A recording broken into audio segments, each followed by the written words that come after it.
It's like K.O.B. inside MSG. So like we top seed, old school's top speed. Pimp slap left hand, is that hoe gon' bang? Is your bitch gon' gang? Is your nuts on swing? That's pinning who they attached to. Pistachios and bag moves. Took my head up out my moon to be the sun and hoop in glass shoes. Cash, back up on that ass. Season dose, I'm off that gas too. Coming no warning, Jack kamikaze. Bloody, battered and bruised. Adrian life been rocky. Third act of my saga struggle didn't break me or stop me. Dressing like I like my hair real drippy and sloppy. Draped up and dripped out. Put my money where I be talking about to move to H-Town and motherfucking burn it down. Henry tried not buy Optimate Prime. I'ma still be in that to the day that I die. Wow. Hey, this your boy C.O.W, Decatur Boy Music, coming to you live in effect from the Player Studio in Decatur, Georgia. And this is Season 2, Episode 50, Deuce of Gimme Some Headlines. And I will be giving you heavy ASMR vibes because we do have a dynamic mic on deck. And I did say D-E-C-K, not Little Richard, but we'll save that for later.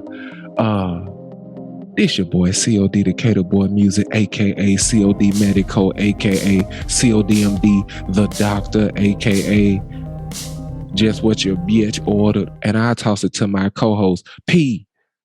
Talk to them folks. It's your boy, Single Monica P, or P Henry Trotter the Fourth, aka Home Run Trot, aka Fat Hope Fred, aka Sneeze, aka Freddie P, aka Casino P. I used to say don't gamble with your life, but life is a gamble, so definitely gamble with that bitch. And I hope that motherfucker come up with 7s and 11s on the come out for your ass. Aka Mock Tube, aka Quinn with the pen, Dim with the lens, aka Frederick _ Thugless, aka Chef Boy RP, aka PhD the Doctor, aka Abba. That's from my dog Cool Athletics. He'll be the one who know that one. And then aka your grandma's favorite house guest, cause that boy got manners. And like my dog told you, this is, oh man, I forgot the Spanish 52. 30, 40, 52 edición de Dame algunos titulares o Dame líneas cabezas.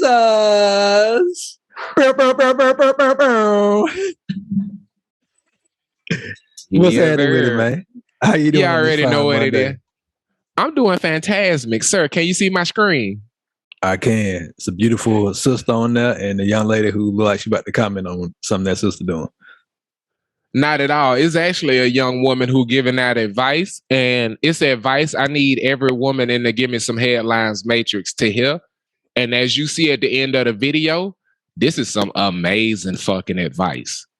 And I'd like this flight deck to be about life lessons you got from really random sources. That's what the flight deck about. And I think this is a good jumping off point because I think a lot of young women might not have this tip. And I have different young women in my matrix who are always asking me, how does this look on me? How does that look on me? And I'm like, motherfucker, I don't know. But now from henceforth, the advice I give will be based off of this tip if the person I'm talking to don't already do it. You understand me? Like this some player shit. Boss player shit. You ready for it? Before I say what I'm about to say, I need everyone that's listening to this to keep an open mind, to just hear me out. Bear with me, okay? So you know the hack that's going around right now about lining your lips with your eyebrow pencil, filling it in with your blush, then topping it with gloss, and that's your perfect lip shade, right? Okay. I have another hack to find your most perfect lip shade that's going to complement your skin tone. It's going to look amazing on you. It's only one step, one product. Are you ready? Your perfect lip shade is the color of your nipple. You don't have to believe me. You really don't. All you need to know is that ever since I learned this little trick and actually started using it, I've never received more compliments on my lips. So Oh wow. Tell me you caught the switch. I did. That's amazing. That is fantastic. I'm gonna play that last part again. That's Shawty fantastic. look amazing with nothing on them shits. You feel me? But watch this And fucking yeah, switch up. right. And the switch up Step was, one product. Are you ready? Your perfect lip shade is the color of your nipple. You don't have to believe me. You really don't. All you need to know is that ever since I learned this little trick and actually started using it, I've never received more compliments on my lips. So, AKA, ain't no fashion magazine, ain't no this is the new black, ain't nobody doing it better than the big homie Jesus, man. He remixed them nipples with the perfect off shade for your skin tone. Trust in God. And this is, you know what else I got from that, bro? You know what else I got from that? What's that?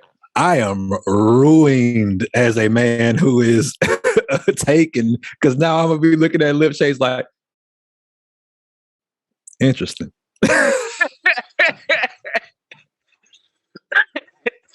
Oh, yeah. It's a wonderful lip shade you got there. Is that a nipple?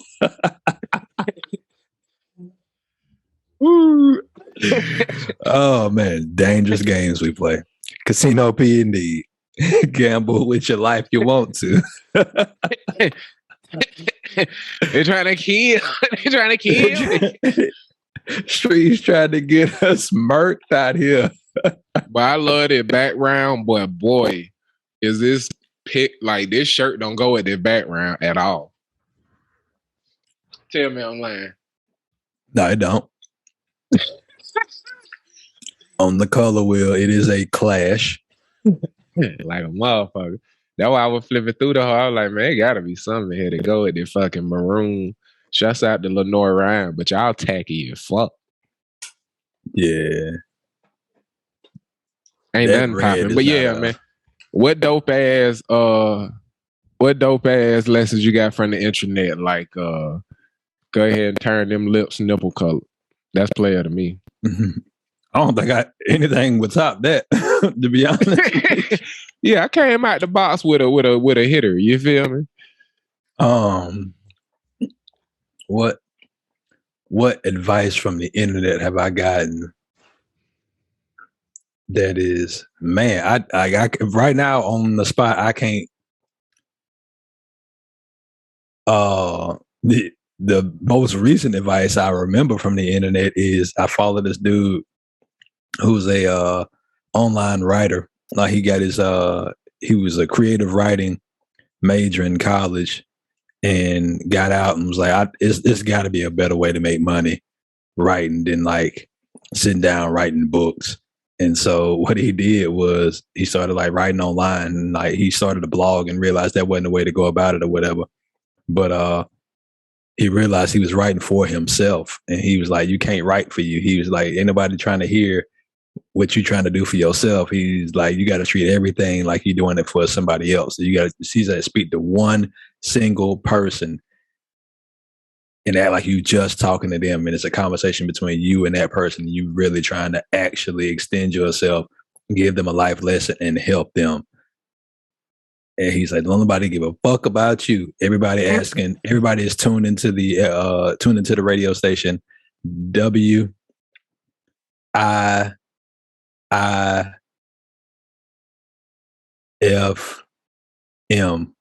What's in it for me?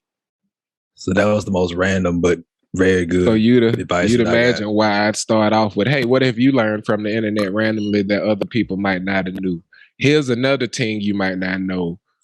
Every single spice in your spice rack, no matter where you got it from, if you grab the very tip of it, that little plastic piece, and twist the bottle, it rotates. You never have to shake any spice you have.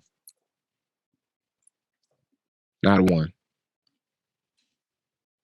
It is flat out unnecessary. Go grab some and try it on a napkin. So wait.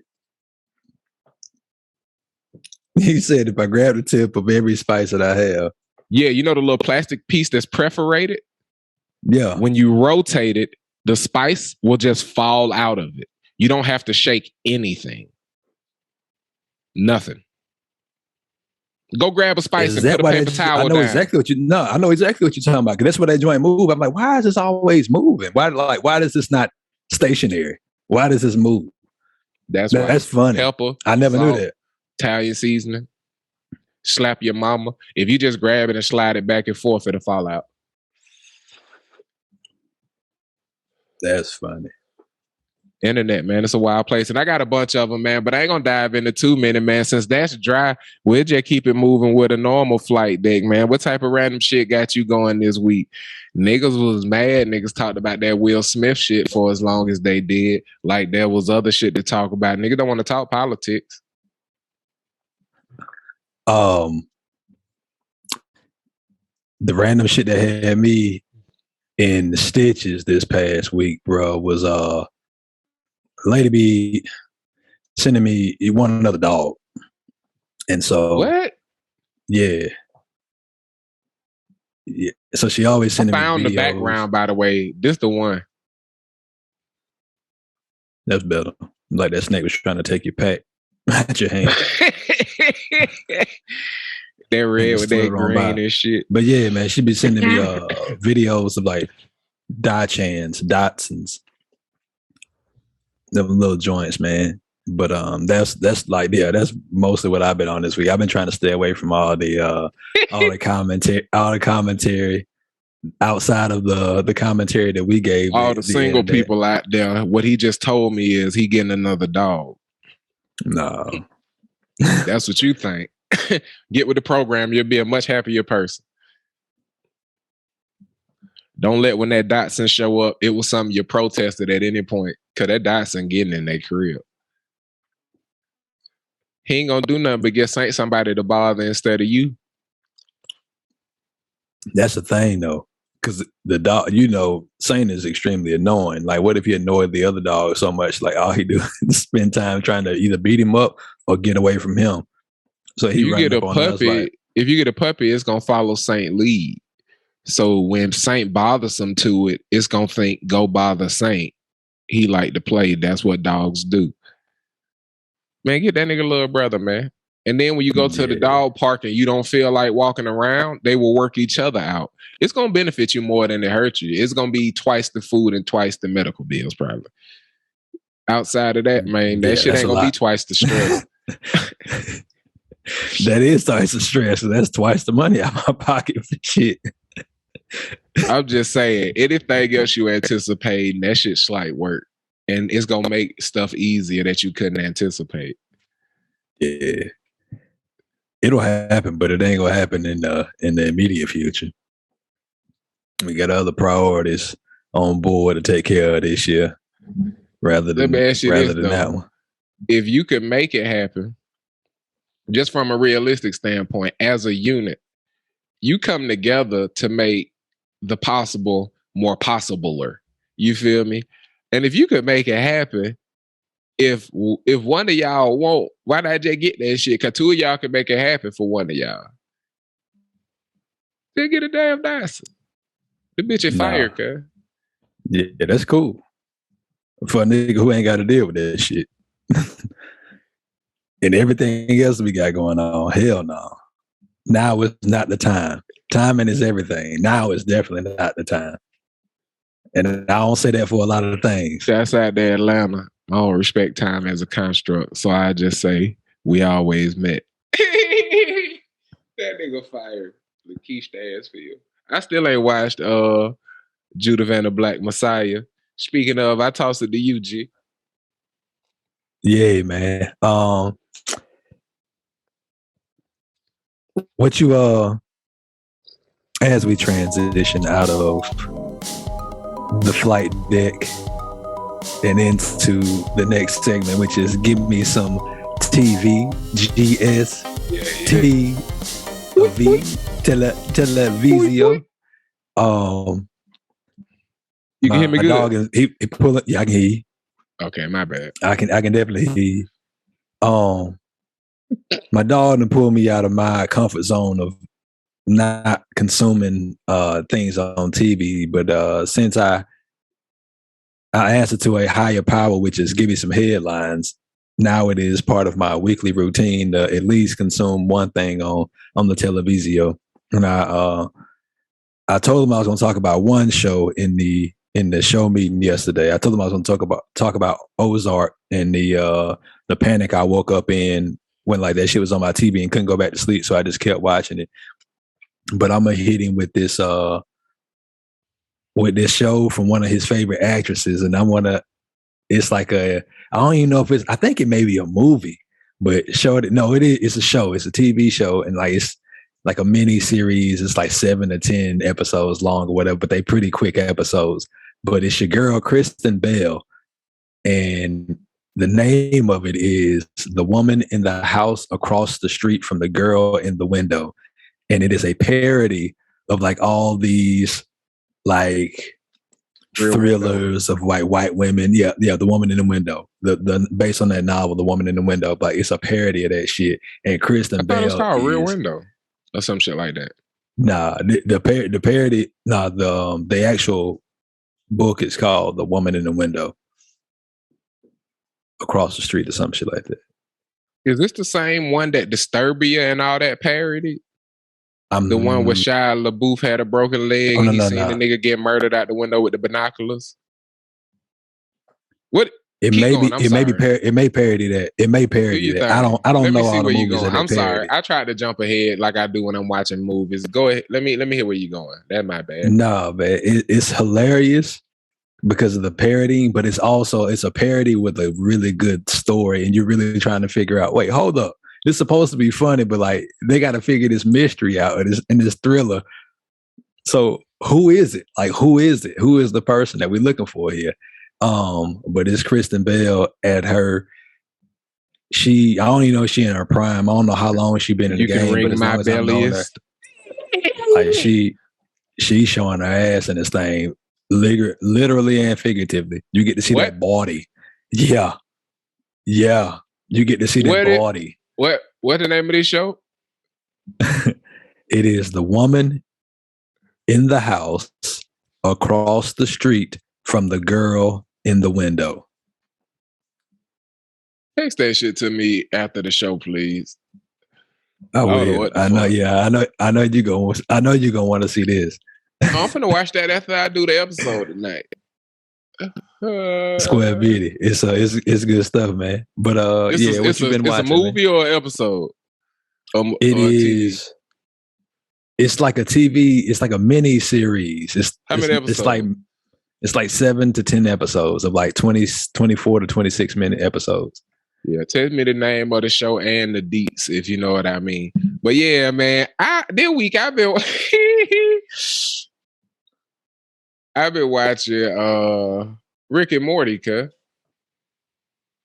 they had a new season drop, and I don't be fucking doing that wait a week to week on the episode unless I just found the TV show. Like I was like, oh damn, the new Tommy fucking universe shit coming, the whatchamacallit from Power, Force. So I was like, okay, so I watch that shit week to week. But next year, I'm gonna just wait till the whole season done and then face that shit like I did with Tariq shit. Cause I ain't watched none of that shit week to week. And when the finale hit, I watched all 10. But Rick and Morty finally hit Hulu. And bruh, these niggas, I feel like, man, maybe I haven't consumed enough shit because I ain't never seen stories told like these motherfuckers tell stories. Because I only know if they telling stories because they be deliberately trying to break storytelling archetypes and narratives and shit. You know what I mean? Yeah. It's just a wild ass setup, but it's a good ass season though. I enjoyed it. And it made me realize how I'm going to do our movie review things. I'm going to set up the thing and then just record and stop whenever I got something to say, and then take them, and them gonna be the clips. You see what I'm saying? Yeah. But yeah, because I going through them episodes, I was like, damn, I wish I could just capture this. Or maybe I'll put voice memos together or something. I don't know. But I'm gonna just make sure I can capture it as I watch this stuff. and then it's gonna be easier to put it together at the end. You know what I'm saying?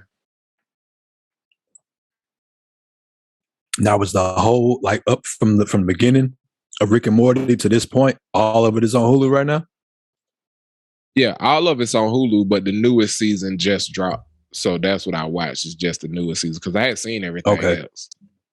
How many seasons is it all together? How far I behind? want to say 5. Okay. You ain't never seen this shit?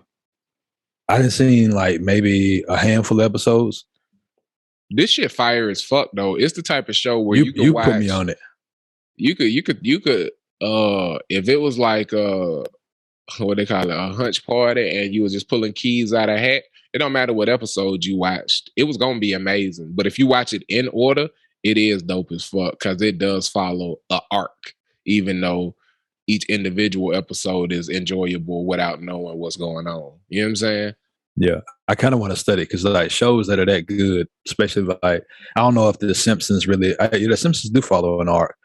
South Park follows an arc to a degree. I guess Simpsons in probably 15, 20 years. Goddamn. Yeah, I ain't really, but I know it's still around. South right? Park and all the new wave of cartoons. I was like, oh, it's cartoons that be doing more than this little shit. Give me that. It's crazy that they kept predicting the future. I missed a lot of what was coming next had I been watching. Yeah, right. Exactly. They was watching us even if we weren't watching it. That's for damn sure. I might have to get on this Rick and Morty though, because I hear obviously you talk about it a good bit. Not too much, but you put me on it. And then I heard like a few people that I respect their taste in cinema and television. They introduced me to it, man. And so like the first episode I ever saw was Pickle Rick. And so I've been I showed you that shit, didn't I? Yeah. Yeah. I think I thought like, bro, you gotta watch this fucking episode. Yeah, that's when I moved. Yeah, when I was out there in the A. Yeah. First episode I ever saw was Pickle Rick, and then we went to the one where they Hey yo, Morty. That's an iconic episode there, boy. That's a good one. Yeah. And so to be able to come up with, that's a crazy idea. I'm gonna turn him into a pickle. And like, buddy, I don't know who ain't seen that episode of TV, but you need to go see it. Like that, it's one of a kind. Like the things that Pickle Rick was doing in that damn sewer. What they do in 22 minutes is magical because the limits that they are given and what they do with it, yo.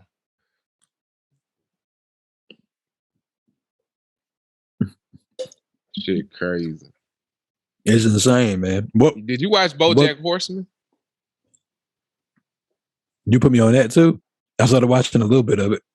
Will Arnett, man, after Lego Batman, I said I'll watch anything this nigga do because I loved him from what's the shit that made me fuck with Jason Bateman? It's The Family that made me fuck with Michael Cera that led me to Superbad. What's the name of that show? It's a family of niggas. The Bluth. The name of the family is Bluth. Michael Bluth.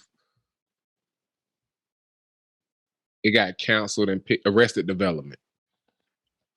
But I never saw that one. Yeah, man. Will Arnett funny as fucking that shit. He played shockingly. He played Jason Bateman brother. So imagine Jason Bateman doing his Luke Wilson, his straight man to the funny guy. Will Arnett is the lunacy for 7 seasons, and he fire as fuck throughout that bitch.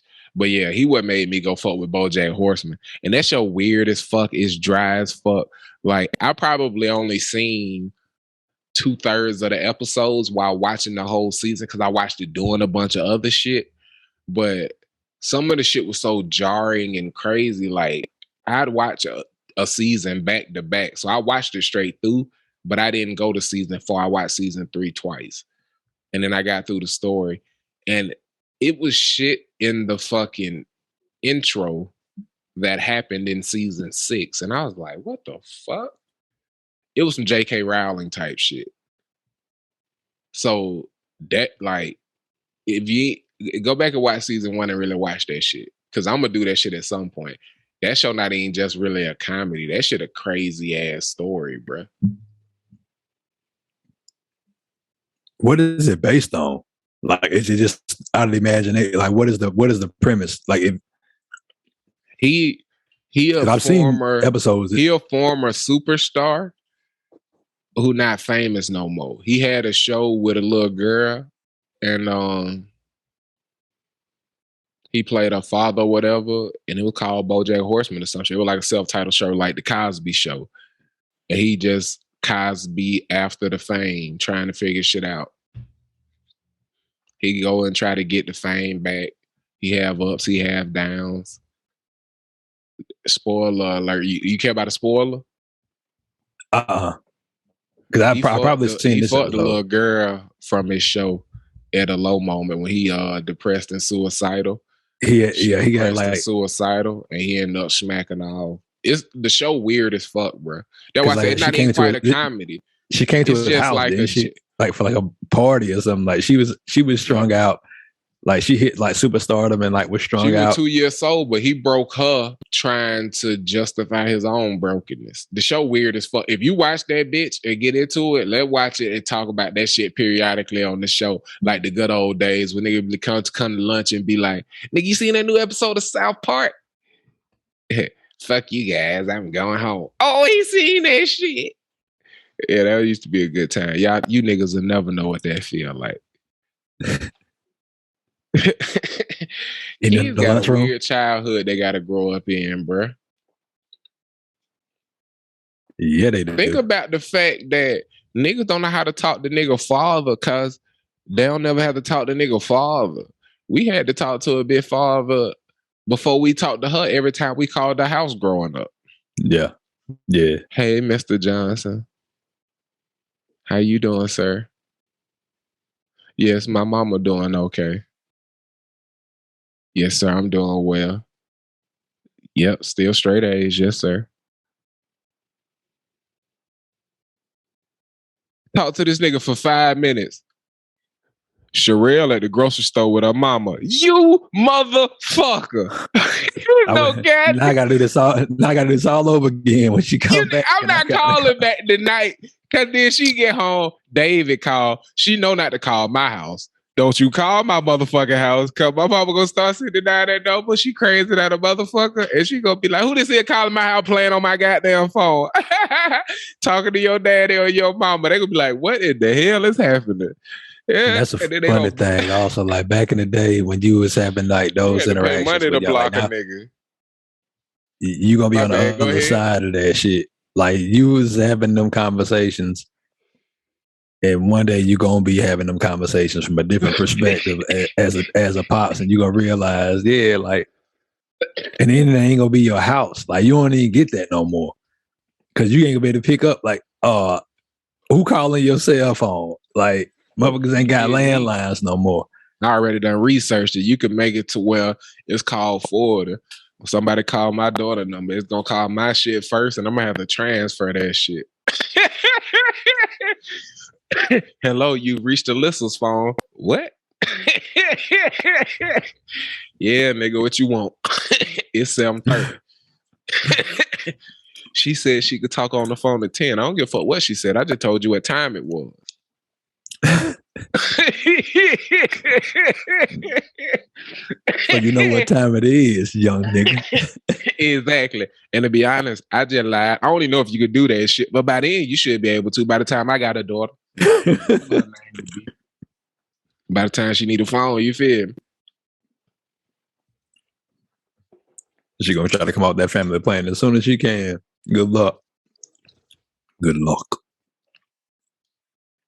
I ain't gonna do it like my mama did. She told me when I could pay for my own shit, that's when I can get a cell phone. I ain't gonna do it like I got did. I don't want to have to go through that. Hove did that. Totally. She wanted to go through that. You feel me? So what I'll probably do is be a dick about it for about like from like, you know what I'm saying? For like 12 to 15. And then as soon as she could goddamn operate a vehicle, she need to be able to operate a goddamn cell phone and not get herself kidnapped or no dumb shit. You feel me? But till about 15, I'm gonna need to know everybody you done gave your goddamn number to. You feel me? Because it could get to the point to where a number call and it's one of her partners. I just forward that bitch through. Hypothetically, you see what I'm saying? Like, oh no, I ain't have to talk to her crazy. Go ahead, go talk to Alyssa. You feel me? Hypothetically, Alyssa don't exist, y'all. I ain't got no goddamn kids. But I feel like that's a good logic, you know what I'm saying, just to see how it go, you feel me? And hopefully she don't get the way that she try to play you and have some nigga call Alyssa and then they call on three-way. But you know, if they got my energy, they gonna figure out a way to do whatever the fuck they want to. But if you at the point where you can figure it out and make decisions that don't lead to you getting fucked up, you learning life skills. I ain't mad, but I'm gonna just do my best and you do your best, goddamn, and we'll figure it out. Because win, lose, or draw, I'm going to help you figure shit out or celebrate. You feel what I'm saying? I'm going to do my best, you do your best, goddamn. And we go tee-hee, ha-ha until we can't, goddamn. You feel me? Fuck that shit. But yeah, man. New season of Rick and Morty is crazy as parenting probably would be if I'm blessed with the opportunity. Shouts out to the universe and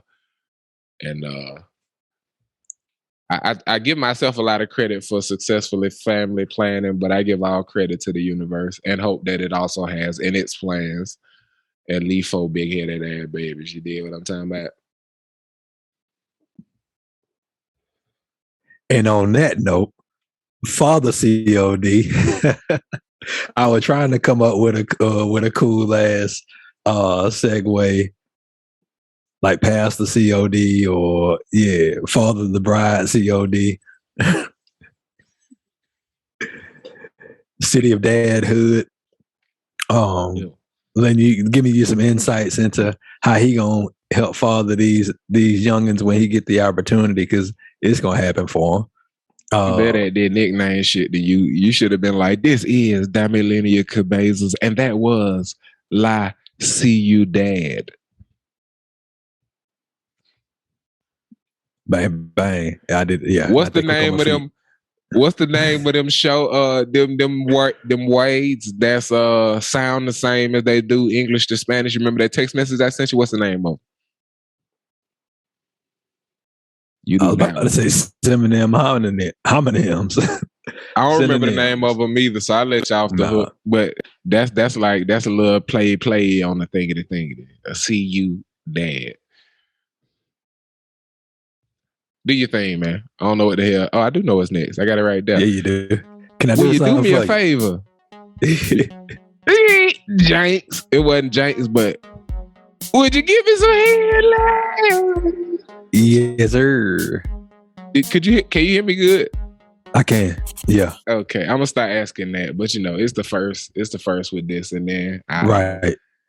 If I can't hear you, I'm gonna let you know. That's the thing. If I trusted you, I shut the hell up.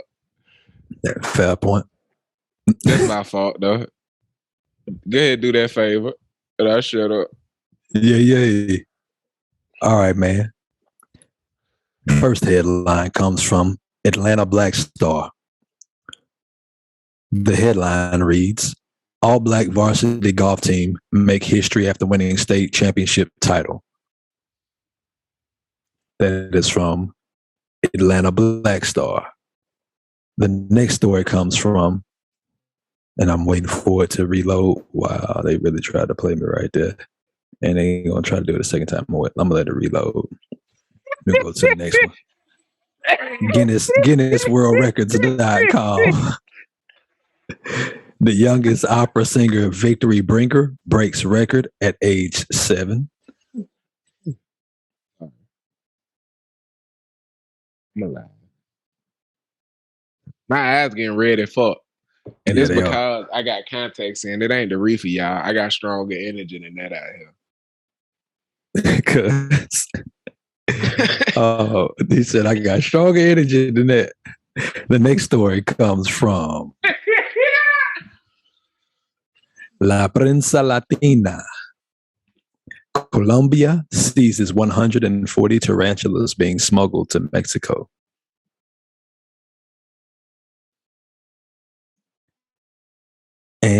The next story from one of my favorite outlets, Golf Digest, Masters 2022. This video of Tiger Woods' practice round Sunday at Augusta will get us all even more irrationally excited. You need me to read those headlines back for you?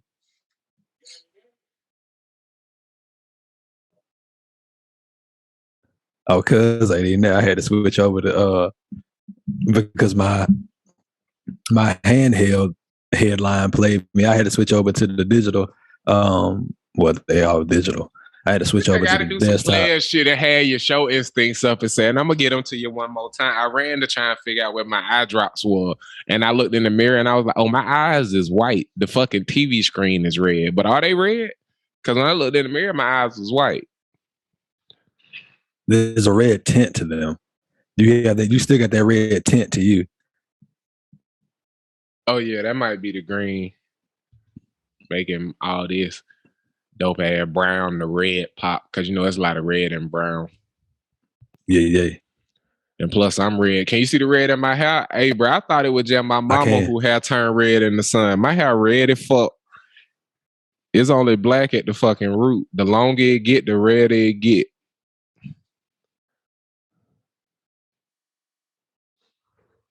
Darth Allen, man. Them crazy James. But yeah, man, I'm thinking that third one sound tempting, but run back through the whole for me and the Popeyes. Yeah. We pay some Atlanta good Black Star. We had 30 minutes. From the Atlanta Black Star, all black varsity golf team make history after winning state championship title.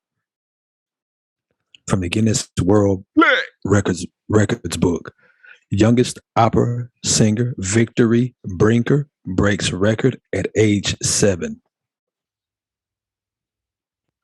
The third story from La Prensa Latina. Colombia seizes 140 tarantulas being smuggled to Mexico. And the final headline from Golf Digest, Masters 2022. This video of Tiger Woods' practice round Sunday at Augusta will get us all even more irrationally excited. Yeah, man. I think I'm gonna stick with number 3, man. Them tarantulas being smuggled to Mexico sound that whole shit just sound fire. And I'm kind of sick of firsts and ESTs and shit, man. And the more I heard you read them headlines, the more I thought, you know what we're gonna do is give me some headlines. Is we gonna go talk to the nigga that came in 7th. We gonna go tell the stories niggas really never hear. We're like, hey, homie, can I holler at you? Because we're going to be able to interview them niggas and go home for the winner even crown.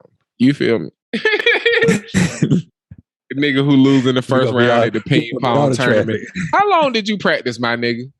To be honest with you, bro, I just came out here and said, this feel like a good afternoon.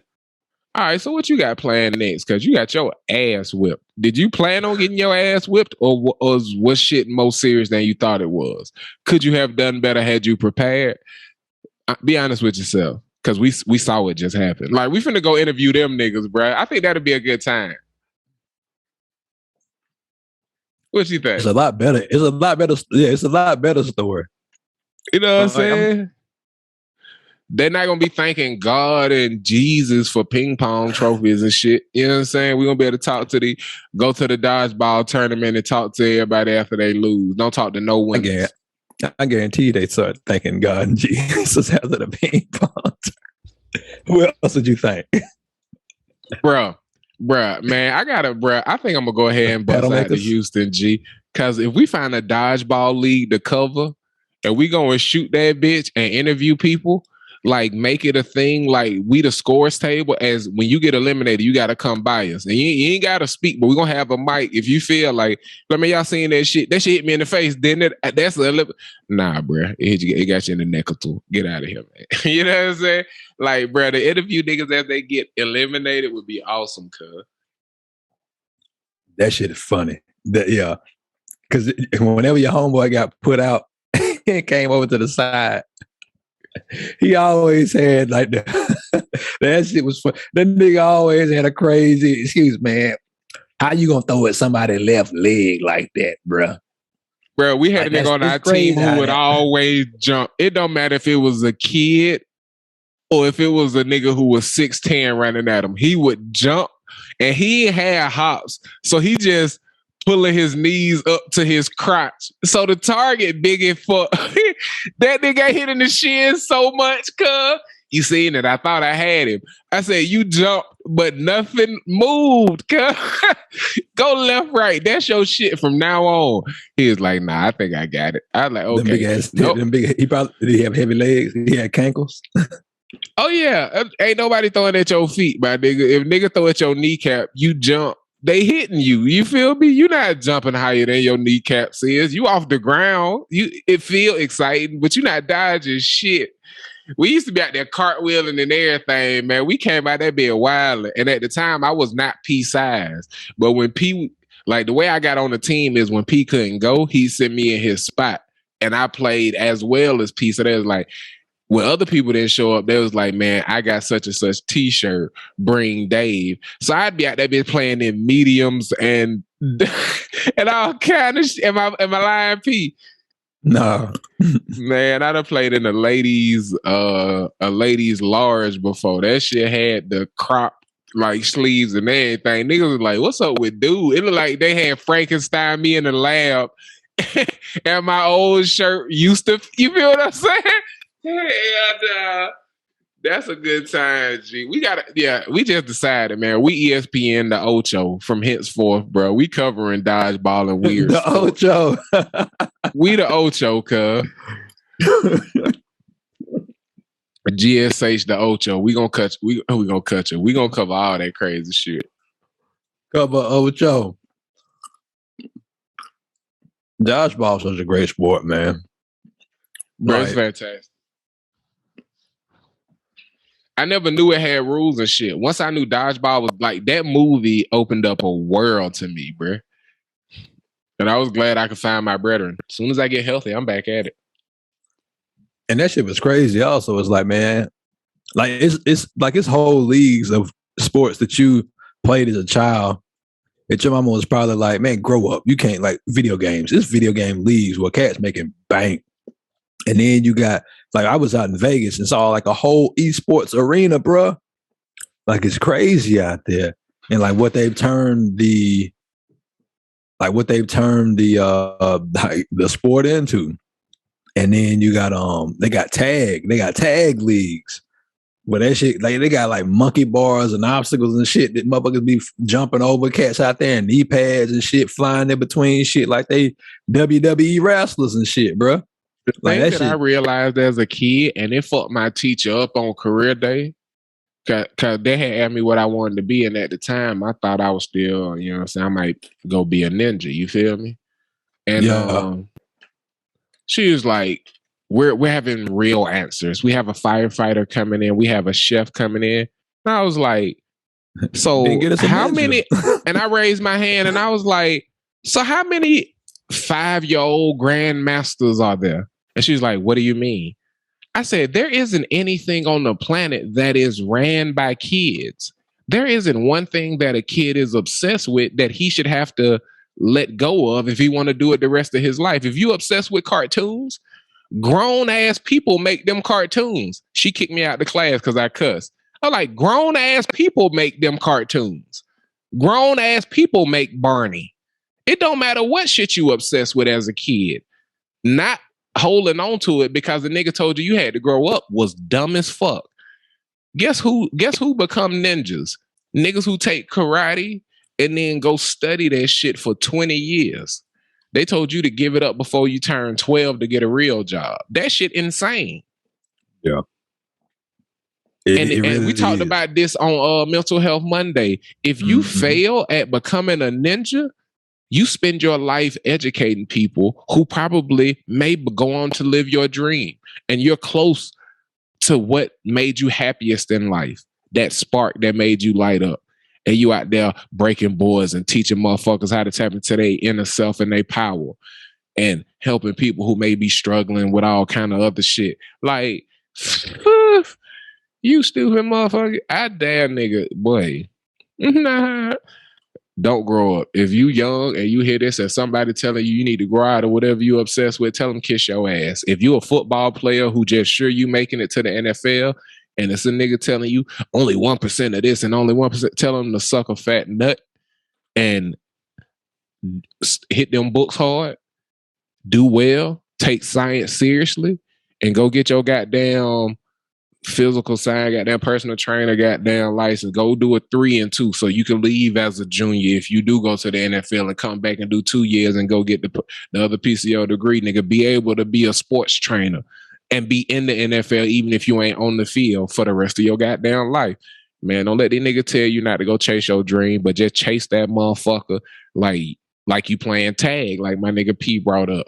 Slap the butt cheeks if that's all you can get on that motherfucker. You feel what I'm saying? Smack them cheeks up. They it. That's it. You feel me? Get what you can. Yeah, man. To iterate that shit, bro. Don't do anything in this life that you don't enjoy doing because somebody told you like you should be doing this because you are of a certain age or this is how people do it. Quick quote from Jim Carrey's father. After being laid off from a job he had worked at for 15 years and they lost their house. And he had been fighting for a long time chasing his dreams of doing comedy. And at that point, he had finally come aboard and he said, son, chase your dreams because you can fail at what you don't want. So you might as well go try to succeed at what you do. I seen that shit. I was like, God damn, you could fail at what you don't want. So you might as well spend your life trying to do what you do. I'm like, man, let get it. Fucking let go. I spent 35 years trying to do this shit. It did die happy. I'm good. You know what I'm saying? We'll figure this shit out. Nah, that's some real shit. Nigga, I'm all the way the fuck in, bro. We to the moon with it. That's some real shit. I wish I had a drink next to me, but I do not, man. It's like, can we get into this hot gossip about spiders in Mexico? Yeah, go ahead. That juicy From guy. La Prensa Latina, bilingual media, Colombia seizes 140 tarantulas being smuggled to Mexico. Bogota, Colombian authorities thwarted an illegal attempt to smuggle scores of tarantulas from this capital to Mexico. Bogota's Environment Secretariat. Okay, all right. From this capital to Mexico, Bogota's Environment Secretariat said Thursday. Woof! I don't like how they wrote that. That agency said it worked with the national police. Boy, giving me the blues. That agency said it worked with the national police to recover more than 140 tarantulas that were to be sent from El Dorado International Airport to a Central American country and eventually to Mexico. Those large spiders were confiscated after a delivery company reported the discovery of strange objects during screening procedures at the airport's cargo terminal. When the professionals from the Environment Secretariat and members of the National Police's Environmental and Ecological Unit arrived at the place to inspect the cargo, they determined that 143 tarantulas of the infraorder Megalomorphae were camouflaged inside a chess set. The statement said 12 of the 143 spiders had died due to having been transported improperly in plastic bags and not having received adequate ventilation.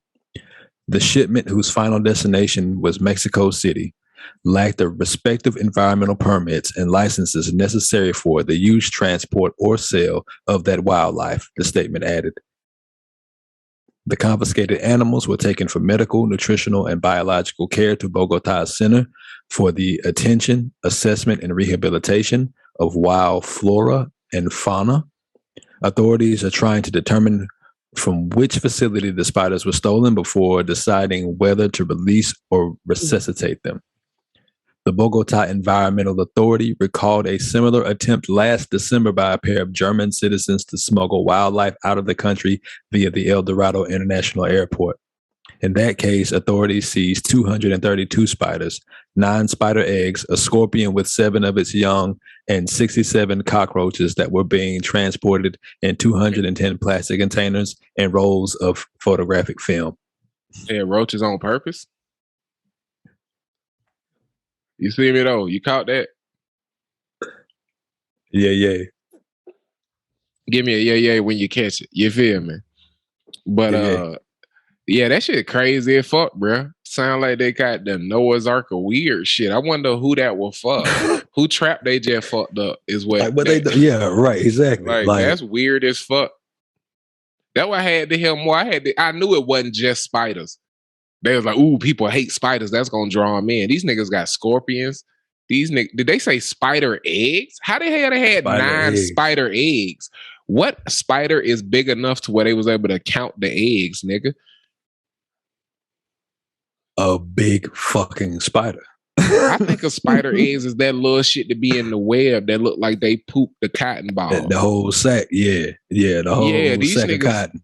These niggas had fucking dinosaur spider eggs. Like, what the fuck? And then you see what's crawling behind me. I'm glad it switched. That shit gave me the heebie-jeebies. I was about to say, whoa. Yeah, I mean. Yeah, man. Spiders, man.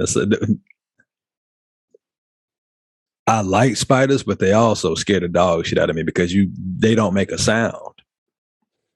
Like you feel them before. If you don't see them, you feel them next. You never hear them running up on you when it kills, man. Bruh, yeah. We used to have these big ass banana spiders in between the trees behind the basketball goal in Alabama at our old place, man. And whenever that ball used to roll over there by that little fire pit where them damn spiders was, bruh, that shit used to, boy, they used to have this thick ass yellow web that was sticky. And I would run into that shit, man, and it be on you. Had this sticky ass yellow web that was sticky. Man, and it stick to your ass for days, it felt like. And that shit was pure fucking torture. But for the love of baloncesto, that's basketball in Spanish for the folks who don't know. But yeah, the ones that look like they yellow jackets, cuz them bitches could get big too. To my banana spiders? Yeah. Bitch used to be around the Gamma house all the time.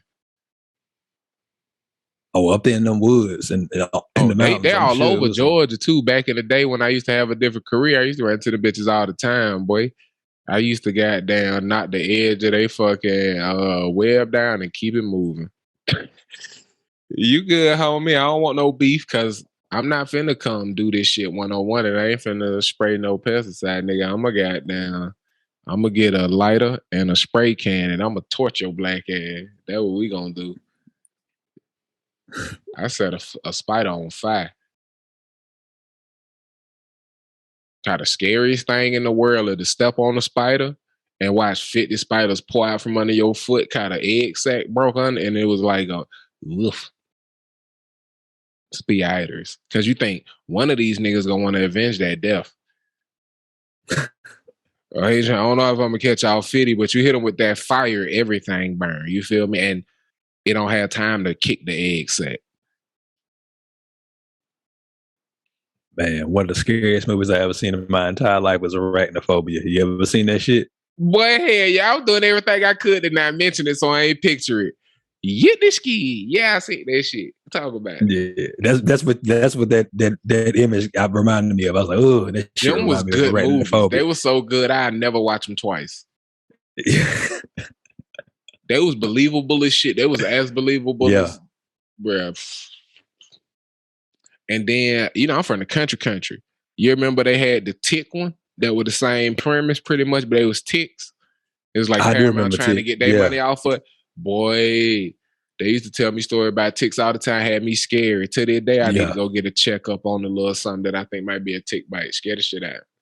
I'm pretty sure it's just a skin irritation. Like if I scratch it, it swell up. But I'm like, nah, that might be a tick bite. Them bitches get in. Did you ever see the movie Tremors? Tick. Yeah, I got that bitch on the hard drive. I keep Tremors. That's a good one. That was funny though. That wasn't too scary to me. That shit was fun. Like them big ass earthworms. I like worst Still, I case like the scenario, premise though. I just drive until I don't see them no more. Cause they gonna dominate a part of the country. They ain't gonna want the whole country.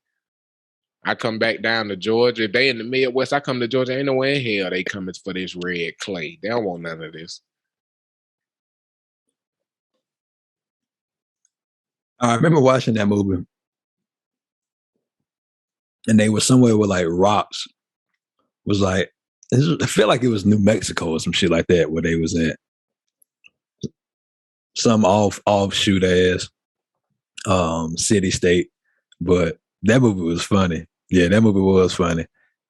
I remember how they got rid of it at the end. And that shit was, I let that shit you know. go. I do not playing the energy. I'm one of them type nigga with them type movie, boy. Yeah. You talking about Tremors or Tremors? Arachnophobia. Okay, yeah, I remember Tremors. Yeah, that shit was good stuff. Oh, you know exactly how they got rid of that damn that spider. The same thing you did to that motherfucker. They lit his ass up. Hey, to this day, that's what I do, boy. It's the only reason I keep Oil Sheen at the crib. They hit Buddy with the they hit Buddy with that Oil Sheen. Lit his ass on fire. From what I remember. Chick through there, bitch. She just spraying that Oil Sheen in the house. Like, shout out, what the fuck you doing? She was like, yeah. This ain't how your dread look like that. I said, hell no. How old you? That shit for nothing but killing spiders, goddamn. She was like, what the fuck? You got this shit sitting out. I said, nigga, spiders be round, but they ain't round no more. Yeah, you talking about. But yeah. You gotta hide your coconut oil, nigga. See, they just assume they gonna come and get your natural hair product cause you a nigga with dread. The coconut oil hard to find. Even at my crib, that shit hidden, Chuck. That shit ain't just sitting out for anybody to come get the creams and the salves, the moistures. You know what I mean? I got lotion sitting on the counter. I don't have moisturizer sitting on the counter. I don't put lotion on my face. Oh, hell, shit, nigga be hiding his salves, cuz. But I feel like female go through all your shit anyway, though. I was seeing a little video on the intranet, and women were laughing, having a public inside joke about how the first thing they do when they go to a nigga house is go through all of the shit in his bathroom. If it's a room that the door closes and they in there without you, they go through everything in that motherfucker. I was like, if a nigga did that at a female house, they would be disgusted. You know what I'm saying? How is it as a community? Yeah, you definitely can't touch anybody. Yeah. How y'all as a community talking about, yeah, girl, first date? The first date? You think you entitled to all that information? I want to know what prescriptions a nigga on and everything. You want to know the nigga got high blood pressure, leukemia. You all in this nigga business and everything. So how long you not been dealing with foot bills long term? Hey, that shit crazy though, bruh. That's a hell of a thing, bruh. Yeah. When I found that shit out, those medical pills, I was like, yeah, I need to find a label maker so I can make fake labels and shit. It just put silly shit in my cabinet. Like I dead ass in my little idea notebook. I wrote down 3 or 4 different types of pills, like penis reduction pills. Like, she go through my cabinet. Ooh, damn, that thing too big. Yeah, girl, you better watch that now. But that ignorant shit. And if she come back and ask me about something stupid, 1, I know she's stupid. And 2, I know she went through that shit. You feel what I'm saying? Yeah, I put a label on some shit to say like dragon tooth. Really start a mystery in that bitch. Dragon tooth. That motherfucker Googling some weird shit. Yeah, I do silly shit. Like when I know a chick going through my phone, I changed my mama number to do not answer. So she picked that up. Oh yeah, go ahead and pick that up. Hello, who this is calling Dave's phone? Who the fuck this is picking up my son's phone? Yeah, go ahead talk. Don't pass me that. Yeah, go ahead talk to Dorothy. Let her give you some of that word. Yeah. I told you don't touch my goddamn phone. I ain't gonna argue with you. I'm gonna just give you incentive.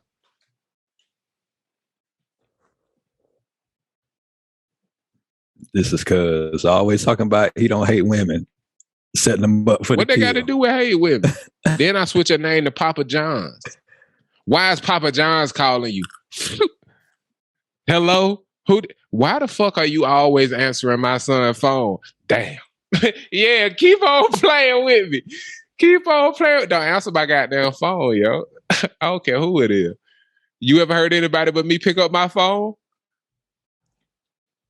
It worked. That's all I'm gonna say. I've never had anybody that tried to pick up my phone. or would take the courtesy. The situation is I don't ever be up to nothing. So motherfuckers is always looking for something. Cause it gotta be something, cause it's always something. You know what I'm saying? No, I don't. I get it. But I don't know. That's what I keep running into. I gotta be up to some shit. So they looking for some shit to confirm that they should be as paranoid as they are. But I don't be up to nothing. Anything I'm up to, I'm transparent about.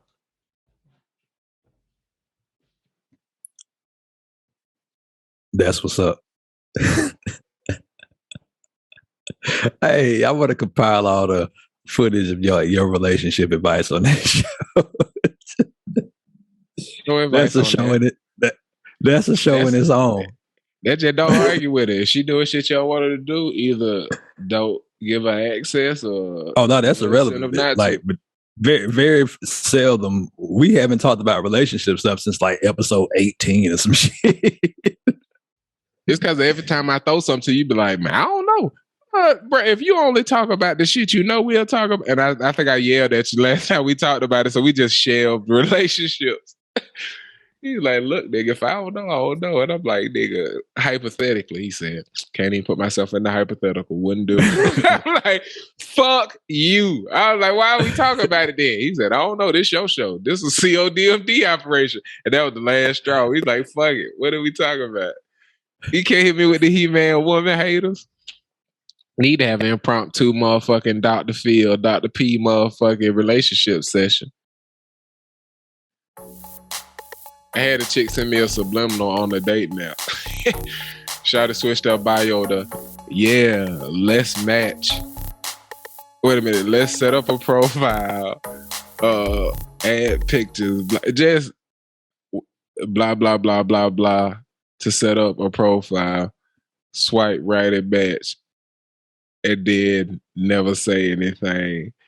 Are you here for a connection or not? And I was like, good grief. I just got shit to do. You feel what I'm saying? Like, I got shit to do. It ain't no reason to hit you up if I ain't finna do that with your ass. That's all. Crickets. So why you matched though? Like, why did you swipe right if you wasn't go? If y'all matched, I be obviously was. I be going left and right. I just be something to do. Is it a psychological thing? Like, I still got it. Like, because if it's somebody you swipe right on, it's not about do I still got it. I'm just on the app, just doing shit while I'm doing shit, literally. So when I'm you're just not busy, keep it busy. Yeah, like I'm in there stirring soup, waiting on the next time I gotta flip a steak, just randomly doing shit. But I mean, she right, but she right for sending you that subliminal. Why are you wasting your time wasting her time? You wasting your time wasting her time or her time? Because the time is right. But this the thing: when the time is right, why the fuck do I need to hope that they magically the algorithm pop up down the line? When the time is right, if I feel like going a little wine and painting or some shit, why can't I just be like, what the business is? What the business is? What the business is? And whoever respond first, that who the fuck I'm going with. That young lady clock is ticking. And she came on there for a reason. And it's millions of people on that fucking app. Don't be waiting on me. And if I hit you up and you already got something else going on, woe is fucking me, cuz. Unmatch it. I don't give a fuck. Don't don't big mad at unmatch it. That's all I'm gonna say. Don't big mad at unmatch it. You got the power. It's 2022. Kick a nigga to the curb before I even step on that motherfucker. You hear that, ladies? Do not go on these dating apps, swiping right, matching with somebody, expecting the shit. Give it 24 to 40. Give it 48 hours. Like first 48. Give it the first 48 days, cuz. Nah, give it 48 hours, ladies. That nigga don't hit you up. Move on. Nah, that's stupid. 48 days? Yeah, why not? I mean, that's up to y'all. Like I said, I don't know nothing about that lifestyle no more.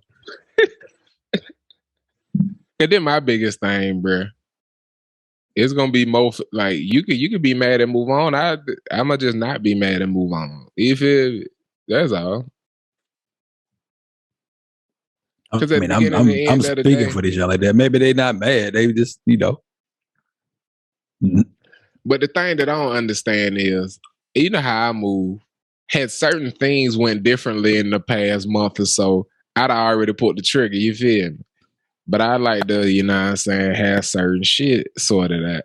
So I'ma chill, and I don't give a fuck how it play out, because I know what's for me ain't going nowhere. I ain't never missed a meal. That's fine. It's just funny. You be trying to make me He-Man woman haters. I'm just C.O.W. love Decatur. I love me some me, and I'm gonna choose me first, goddamn. And I don't give a fuck. No, I would just play out after that. Yeah, I'm good and happy, G. I would just waste my time doing other shit. When I was on the maps, but we two different people. Yeah, how you on that app? But yeah, you got me on the app asking bitches what book they read and getting ghosted, nigga. You don't be on them apps doing no savagery. I do not know. I'm gonna go respond right now, P. What you want me to say, cuz? I wanna check up, nigga. I go pick Shawty up. We smoke a couple of them things on the way to Stone Mountain. We just walk around the goddamn nature trail a little bit. You feel me? Good time. Go grab a little bite to eat at a coffee shop. That's a good ass afternoon. You feel me? Come back home, make 2 beats, man. I'm having a good time, man. That's good time. I be chilling, man. I be low key, bro. I don't be on no bullshit. I appreciate you telling the other people that and me. Nah, man, we having a conversation. Is this a conversation on wax or not? We not having a conversation? It is. So like I've only really been around you when you've had one, like for one, like in adulthood, one girlfriend.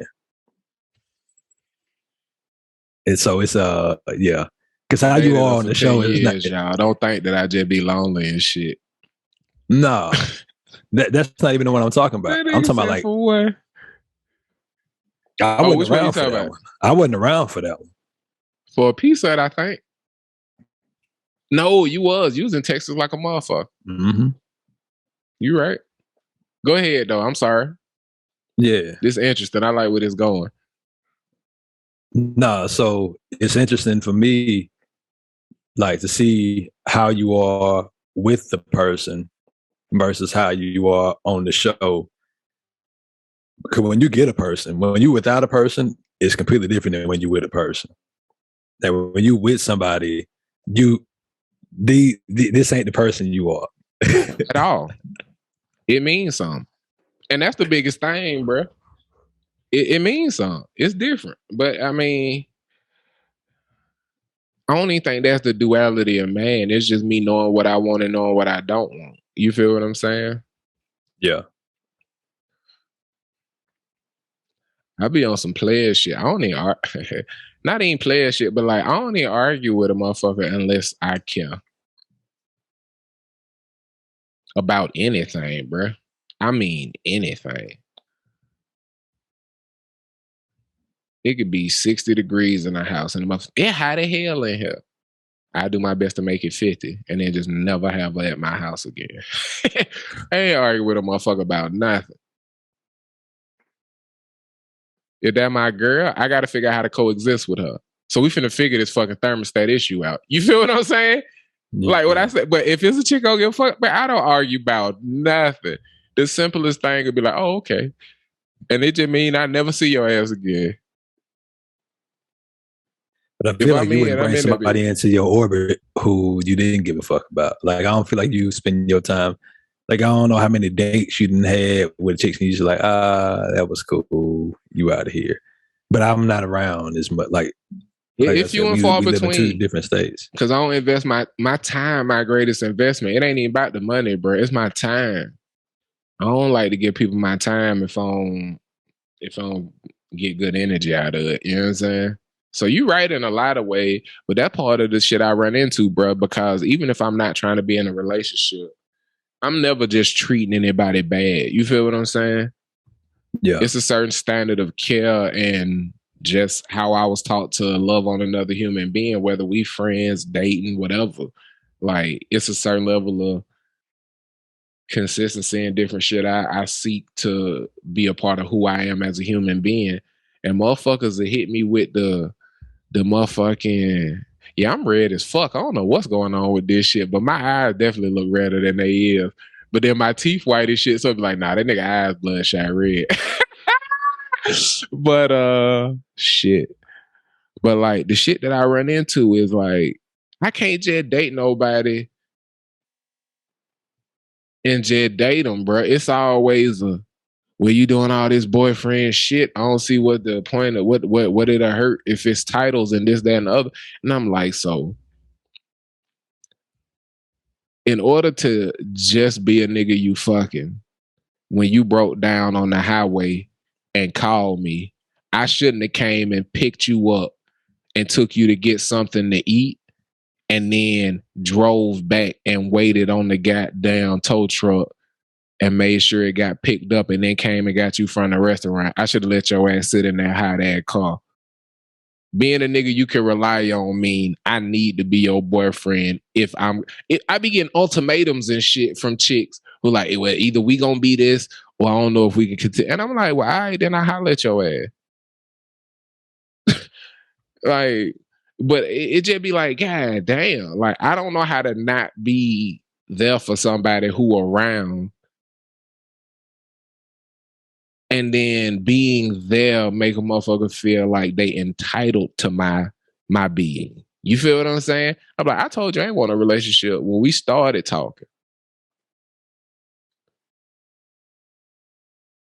How does me not want a relationship mean if you call I shouldn't have picked up? We be talking 3-4 nights a week. I said, you call me 3-4 nights a week.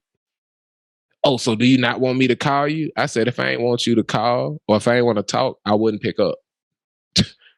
That's how I show that I don't feel like talking. Then motherfucker do shit like don't call me to see if I call them. And I only call when I have something I feel like talking about or I want to go do something. You only call me when you want something. Imagine that. That's why I put that line in the song. I was like, I ain't gonna repeat the line because you're gonna try to add it to that woman hater shit. But bro, I just be simple. I bro. mean, if it's a line in the song, I could probably go dig it up. Yeah, you know what line I'm talking about. Yeah, if we playing that game, like you record all the things you say, and you got to tell me whether that's if I bring it to the court, you got to tell me whether it's a lie or not. I only text when I want something. Shawty be texting about fucking nothing. She ain't talking pussy. She ain't pressing the right buttons. But anyway, yeah, it's pretty. Don't come around me unless you. Yeah, that's not He-Man woman hater shit at all. That's real. That ain't what I'm saying. That ain't what that line mean at all. That ain't what that line mean. It mean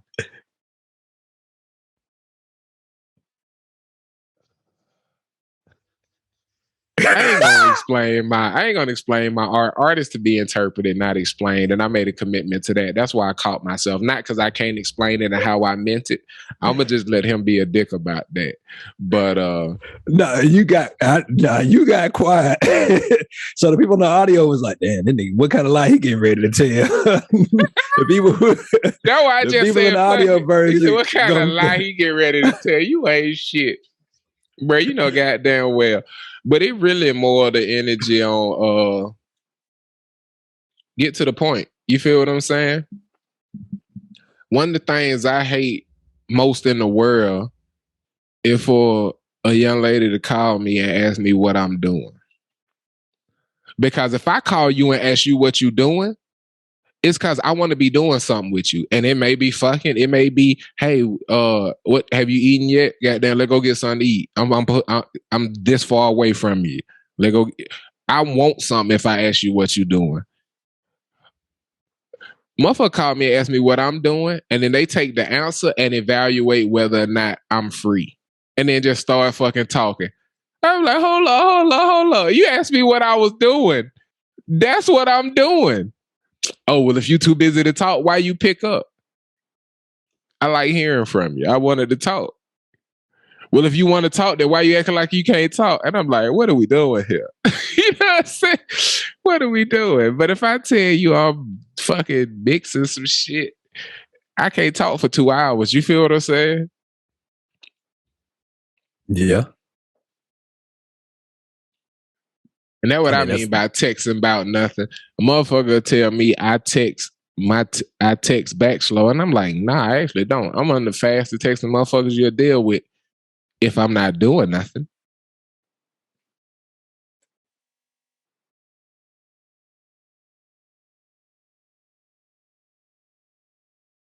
But if I'm recording a song, my shit on airplane mode, so it don't go off because my phone is right next to the microphone. So I may get a text and then cut the Wi-Fi off. All yeah. Nah, you hated that. You hated that line from Big Bro. Wait, my phone on airplane mode. You hated that line. It's because like, fuck this got to do with the song. To do an intro because he said y'all nigga having too much fun. Nigga, I need to get on one of them intros, and I was like, go ahead, do your thing. And he got on the intro and did that shit. And I was like, what the fuck? This ain't got nothing to do with I ain't got shit to do with this. I just thought that I should mention my phone is on airplane mode. All the bitch and everything. And I was like, for this song? Was that Spoil You or Addicted to You? Which one was that he did that shit on? Cause you made fun of him on your shit. You was like, he did that shit on the intro and was mad we was having too much fun. And then you said, yeah, man, I need some seashells. That shit might have been like resume or some shit like that. It might have been resume. It was very. I promise you, I could find that shit very fast. It wasn't resume, bruh. Oh God, I know what it was. Did I delete the hoes out the library? What's the name of our albums? Triple Crown. Career Days. One guarantee.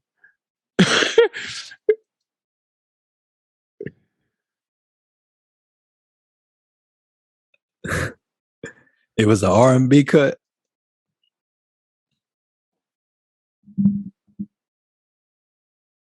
Okay, Spoil You was the one where you was turning up. I'm working, bitch. My phone on airplane mode. What the fuck song was that? It had to be Next to Me, bruh. It might be on City Planner. Talk your shit while I find that hoe. It's your boy, P. Henry Trotter the Fourth, aka Casino P. And right now, we're going to take a brief look into the national championship game on the men's side.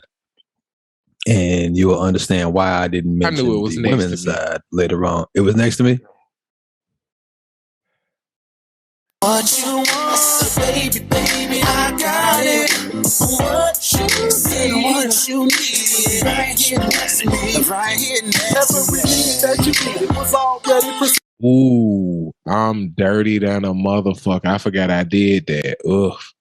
I took that shit off of the version I put on my solo album. That's the one that's on City Planner. The other version is on the... What album was it on for us? Career Day is the name of that shit. Yeah. Okay, it's on the Career Day version. Oh, man, I am Quincy. You nigga think they Barry Gordy. I am Barry Gordy, goddammit.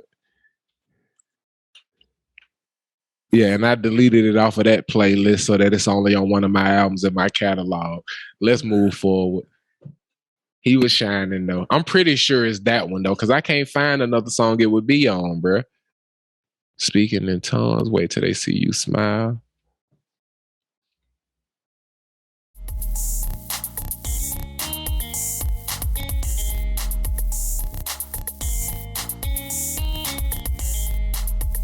Just prepare for flight on here twice. It's this one. Fly, fly, fly, fly.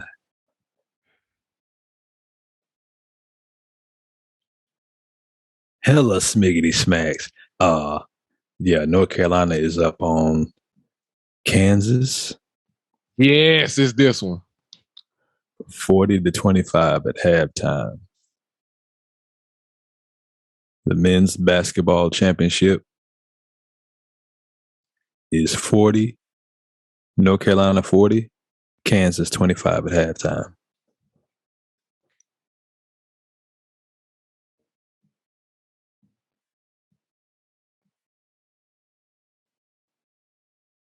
Look like Hubert Davis is getting in some folks' ass out here. That man Hubert not playing no games.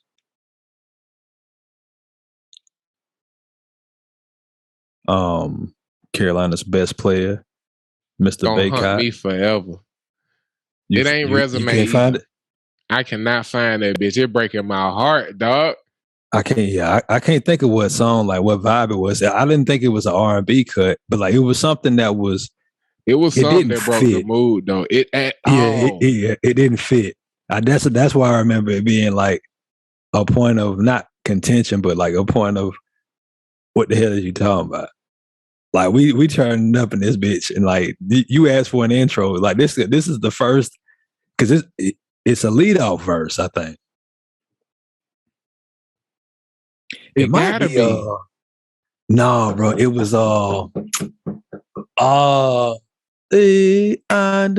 body and me no. Brand new. It's brand new.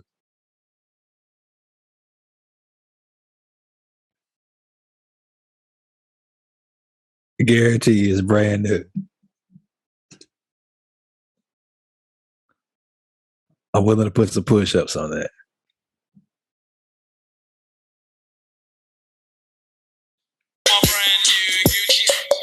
You're right. You heard it already, man. They say that year when you talking about that. Okay. Yeah. It's gonna get fresh on y'all. Man. That ain't it, man. You heard it already, man. They say that nigga mean be clean on the scene. Don't talk about city. That nigga please don't see me over here. Oh. Yeah, for a minute. That's you on the intro. You feel me? Oh, shit.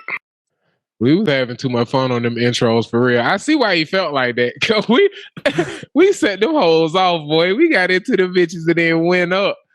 It's because we had spent so much time crafting the energy on them hoes. We knew exactly where we was going. It was that shit started with Triple Crown though. Cause if you go back and you listen to if you listen to that shit, what's that one? Fucking hell. It's gonna come to me. It ain't gonna take long. The joint where I come off the fucking rails. Oh man. I do it cuz. Oh yeah, that was one of the first songs we did on that project too. That let me know. Like that's like we acted a fool to start that one off. Like that, yeah. The intro was not thinking about that shit. And then the way we looped that bitch back, the timing was so perfect. And this is before we knew how to set the tempo of a session, so we had to do that shit purely off of instincts. Yeah, that valedictory, like that Yeah. preceding that shit, because we turned all the way the fuck up. Because I think we recorded that intro before we recorded anything else. Like that was the first thing we recorded, and then we got into the verses and shit. But we wrote the verses and shit, but like we recorded that shit. Like that shit was a part of like that shit turned all the way up. Or niggas might have re-recorded verses and some shit, but like that shit was a good ass time. Yeah, that shit was meant to be performed in stadiums, cuz. That shit had such a good kick on it, bro. Who that was, Vibes? That he did his thing on that bit. We turned up on that whole. Yeah, we stayed on some vibe beats, some Johnny Giuliano beats. Yeah, Beats they Network produced a lot of our early shit. Beats Planet. Beats Planet. That's what it was. Beats Planet. Beats Planet. I said Beats Network. Beats Planet. Yeah, and then we ended up finding out that nigga Wiz Khalifa was shopping them beats too. That nigga stole a few songs from us that we thought we could go back and get the little cheap licensing on, and the exclusive rights had been bought. The little shit right here, like $100. League MVP. Rumble, young man rumble. Then I beat you with do. So when but I took that trip to never just to my brother. Listen, Papa told me glory, Darren kiss the kick success, and that coach check you in. You better ball. I bet it's this one. Who said it's never been? I'll be the first one to try. And fight your ass off till the day that you die. Steve, you live the life 100, always ball to the wall. Now I need your angel set so I can ball for us all. Yeah, I was writing early from a dream we're pursuing, so I gotta get it moving. Man, we gotta get it moving. Rumble, young man rumble. No Lord, we don't break down, we break through. Cause our mama ain't raised no I'm gon' run this race if I ain't got shoes. And if you ain't sprinting with me, then I'll beat you with you. So when they legendary and I was the last verse. Yeah, I was the last verse. I ain't got shoes. And young man rumble, written with me, then I'll beat you with you. So it ain't nothing left to it. But the Yamada rumble. There it is. I woke up writing early from a dream we're pursuing, so I gotta get it moving. Man, we gotta get it moving. Rumble, young man rumble. No Lord, we don't break down, we break through. Cause our mama ain't raised no. I'm gon' run this race if I ain't got shoes. And if you ain't sprinting with me, then I'll beat you with you. So it ain't nothing left to it. Ain't nothing left to but the Yamada do. But ain't sprinting with me, then I'll beat you with you. So it ain't nothing left to it. Ain't nothing left to but the Yamada do. But the Yamada he went off though. I gotta let it burn. So much deeper than rapping and rocking crowds. Gotta make my dukes and my grandmama proud. My pop's contribution was limited to a first and last name, so I took my mom's maiden me McQueers in the game. I ain't changed nothing but the demeanor. Trying to find out what's really good. Trying to get niggas to see, but they gotta E, missing no say. They don't know, but I'm like, fuck it, it's okay. I spit that shit that'll have you discombobulated. Using 6-syllable words, you can tell I graduated. Never get my hair faded, so they say I'm well-rounded. Growing up, I'd rather get my ass whooped than be grounded. Cause the streets was calling my name, I had to respond. Never really like my name, probably be the last one. We some kings, y'all some pawns, hate us all you want. Cause you stuck in the matrix and we run the game like Tron, bitch. I woke up writing early from a dream we're pursuing, so I gotta get it moving. Man, we gotta get it. Yeah, I showed my ass on that chorus. I was very excited about that chorus. I was very excited about that. When you pitched it, I was like, I don't know about that shit. You was like, you fucked the Flintstones, right? And I was like, where you going with this? You fucked with the Flintstones, right? Yeah. You said that bitch out though.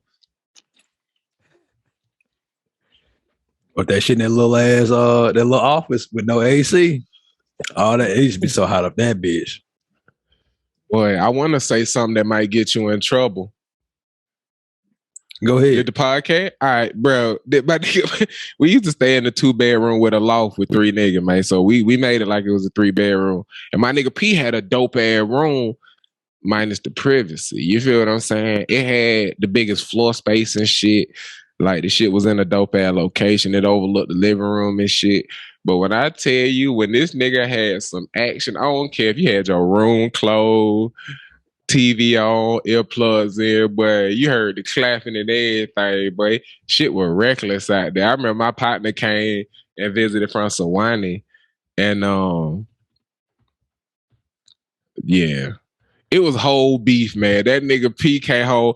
Did you fuck in my bed? You remember that shit, bro? That nigga that was insane, bro. Like that nigga, that was strike too. That's the second time he did that shit. He did that shit in college. He did that shit in college. Story. That nigga be clapping cheeks in your sheets, bro. That's how you get down. Nah, so he didn't clap the cheeks in my sheets, but that nigga laid in my bed and slept in my bed. So I went on a away trip for football. He played basketball, and so he was there. And I had a paramour at the time. Like we wasn't on that at the time. But when I went away for away games, she didn't like her roommate, so I would give her my room. Like you can stay in there, like, cause me and my roommate both played football, so we was both gone. And so I was like, long as he say it's cool for you to be here, and like we would allow people to stay in our rooms, so like we would let girls stay in our rooms. We were during the Luke day. This was during St. Luke's. Yeah, this was my junior year. Damn. Okay. So it was somebody else's freshman. People there. Okay, yeah. I know what you're talking about. Yeah. Live your life. Yeah. And so I would go on these away trips and be like, hey, yeah, just no dudes in our room. And we'll keep it kosher. Like you can have the girls over here do your pregame and all that shit. I found out she told who my roommate, she was like, hey, I made a mistake last night. Like a dude followed me back from a party and like got in the bed with me and laid. I was like, hold up, you don't allow nobody to follow you back. He know, like, he done been to that room before. One, that's his fault. Two, that's your fault also for like, he know who I am. He know where I live. Like, don't have no other dude. Don't that shouldn't even been a thought. But then we get older and he's still doing shit like that without asking. And my sheets wasn't clean when I got back. I had to clean them shits. So I was like, man, like I have sound travel. I thought he was downstairs. That's why when you asked me, I was like, bro, I don't know. I don't think he did, but I don't know. Bro. Ain't no telling. Ain't no telling. Ain't no telling. Ain't no telling. I was like, you gonna beat my ass, bro? I ain't do it. But you was here. Now, like, should I have ran out there while they was fucking? Like, what do I do in that scenario? Yeah. That whole trip was weird. Was you was here for the part where Shawty cried because they experienced racism, right? I was going to a wedding. He was like, oh, bro, let me tell you, because you didn't want to hear shit about that trip after that happened. It was a New Year's wedding that I had to go to Tuskegee for. Brethren, they went to Popeyes. And you know, James an old, light-skinned, pretty nigga, and he with a young white bitch, you know what I mean? We just gonna keep it 100 on the show. This conversation's on wax. So they're the Popeyes in Atlanta, and they get negative comments and people not shop. It's Atlanta, you feel me? And when I tell you, she broke down and she was like, I just can't believe it. And it was just so ridiculous. And all I wanted was some fried chicken. And I'm like, what they say? Nah, they was just making. Anytime I said something, I'm like, so what racism did you receive? And then James started laughing. And she was like, what's funny? And she started crying harder. And like, she was like, what's funny? I was like, what's funny is that he get called nigga by white people who don't like that he dating you. He get treated badly by people who don't like that he dating you. You mad that a bunch of black folks in the Popeyes was mad you was with a pretty nigga. That's all that happened. Any bitch who walked in, and I ain't even trying to stunt, you know what I'm saying? Any bitch who walked in with James would have got negative looks. You just happened to be a white chick who walked in with him. You feel what I'm saying? You feel like being oppressed. Like let you have fake titties or a BBL. They'd have been talking about the BBL or the fake titties. Whatever reason they wasn't with James, they'd have been just hating. That's just how shit be going with folks. Yeah. You feel me? So if you got a BBL, you can't go home and cry because bitches was mad you with a nigga in a Popeyes. And they paid for their Popeyes and you standing with somebody who paid for your Popeyes. You feel what I'm saying? Fuck that shit. That's what my whole shit was. But she was crying already and all I did was make it worse. So that's another thing. I was like, once I went to my room, I just stayed in my room for the rest of the night.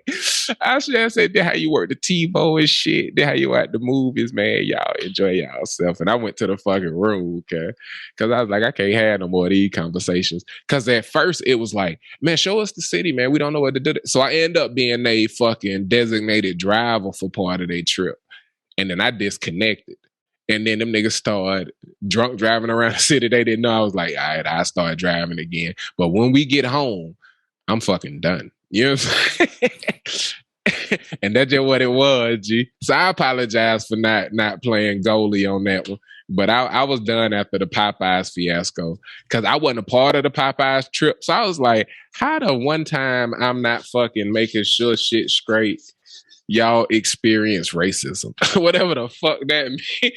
I experienced some racism. A little black kid come home and say, this like white man wouldn't let me leave the store without showing him my receipt and he didn't check anybody else. You see what I'm saying? He don't go home and say, I experienced racism. He go, mama, this what happened. How do I avoid this happening to me again? You feel me?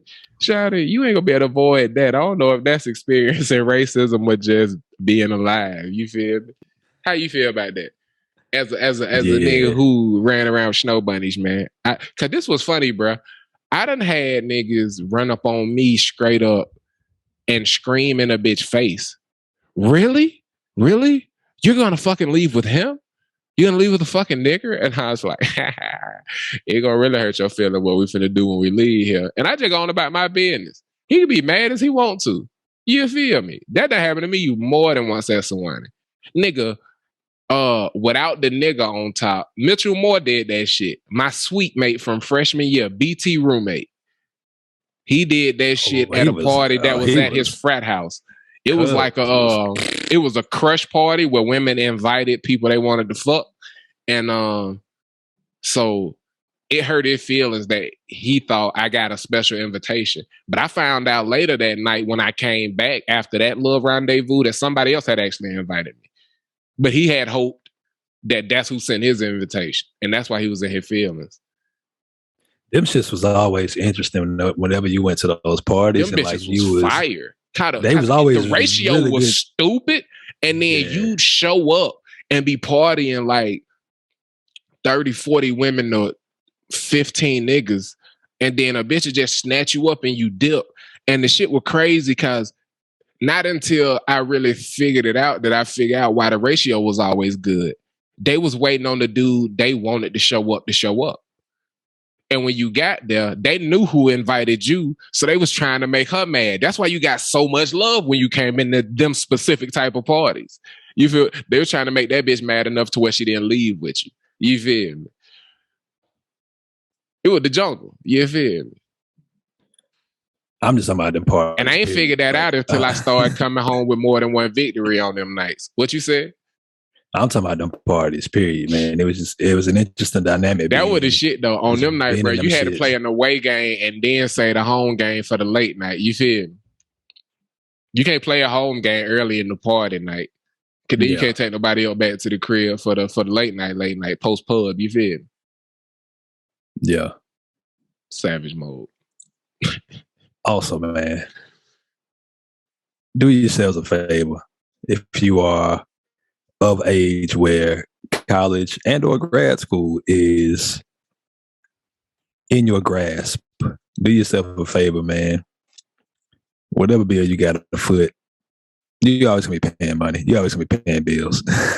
Go somewhere in the world. I don't give a fuck where it is. Like I honestly thought I should have looked at schools that were abroad at least for a semester. Or summer rather, man, just so I can get that experience of being outside of my own comfort zone, my educational comfort zone, and my comfort zone as far as being in a country where I speak the language. Man, get yourself outside of your box and go to college and get just that experience, man, because there's some wild places in this country where they preaching, where they giving you an education, and that education come in so many different fucking ways. and you get so much value from being around people from a lot of different walks of life, like no matter what the hell they are. So do yourselves a favor and spend 4 years, cuss me out on vacation, 4 to 6 years on Hey fellas, if you on that immersion shit on vacation, don't be talking to women. If you with a woman, talk to dudes. They'll be on your ass, boy. Had a Spanish chick trying to teach me how to say some shit, boy. No bueno. My bad, G. Oh no, you good. Yeah, man. Go to college. They say it ain't for everybody. Back and forth, the laugh back and forth when I say it wrong, the touch on the shoulder. But you talk about cussed out. But one day of no pussy on vacation feel like a week. You feel me?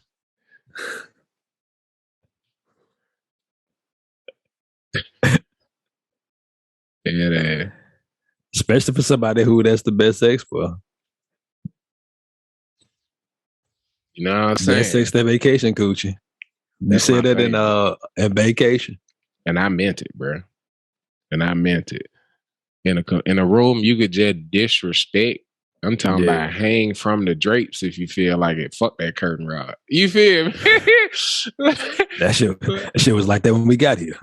I'd never fuck on the balcony of an apartment building that Shawty lived in, but shit, a hotel room, whatever.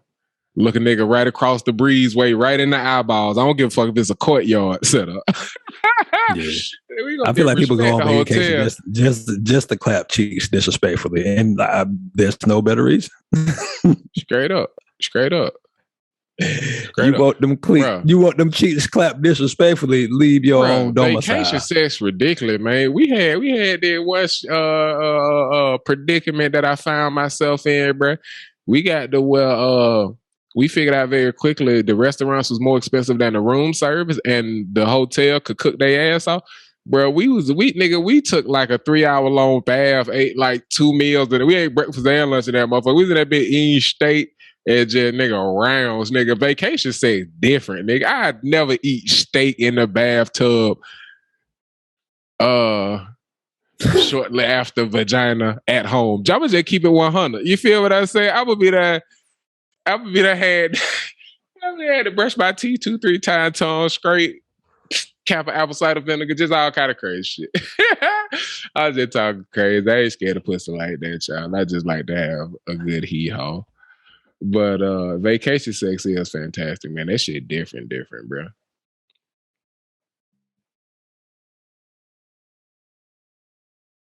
School of rookie bed type of that's what you should.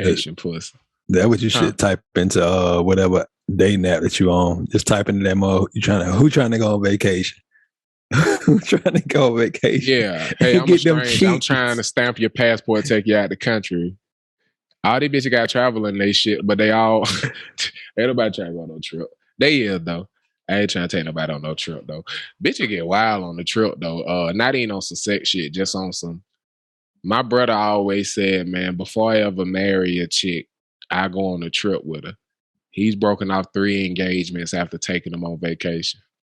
I'm like, this the first time you took them on vacation? I said, nah, it's different when they get their engagement ring on their finger, bro. I said, so you be taking bitches on vacation, getting engaged, then you take a bitch on a vacation and see if it's different? He said, exactly. I said, damn. He was like, bro, I done took chicks to Brazil, Italy, Rome. I take Shawty on a cruise. Shawty trying to spend $5,000 on. I said, boy, you wild. He said, I'm talking about a little shit. Like, how the fuck you find we in the portals, like crazy stories. And I'm like, bro, going on vacation, let you find out who people really is. And I feel like that's the same with the carnal pleasures as well. And I feel like I got pretty good energy with the people I deal with. So when we go on vacation, shit get litty. I only had one person who the vacation sex wasn't really that amazing, but it's because most of the vacation sex was makeup sex because we fought all vacation, no matter where the fuck we went. All the vacation sex was makeup sex.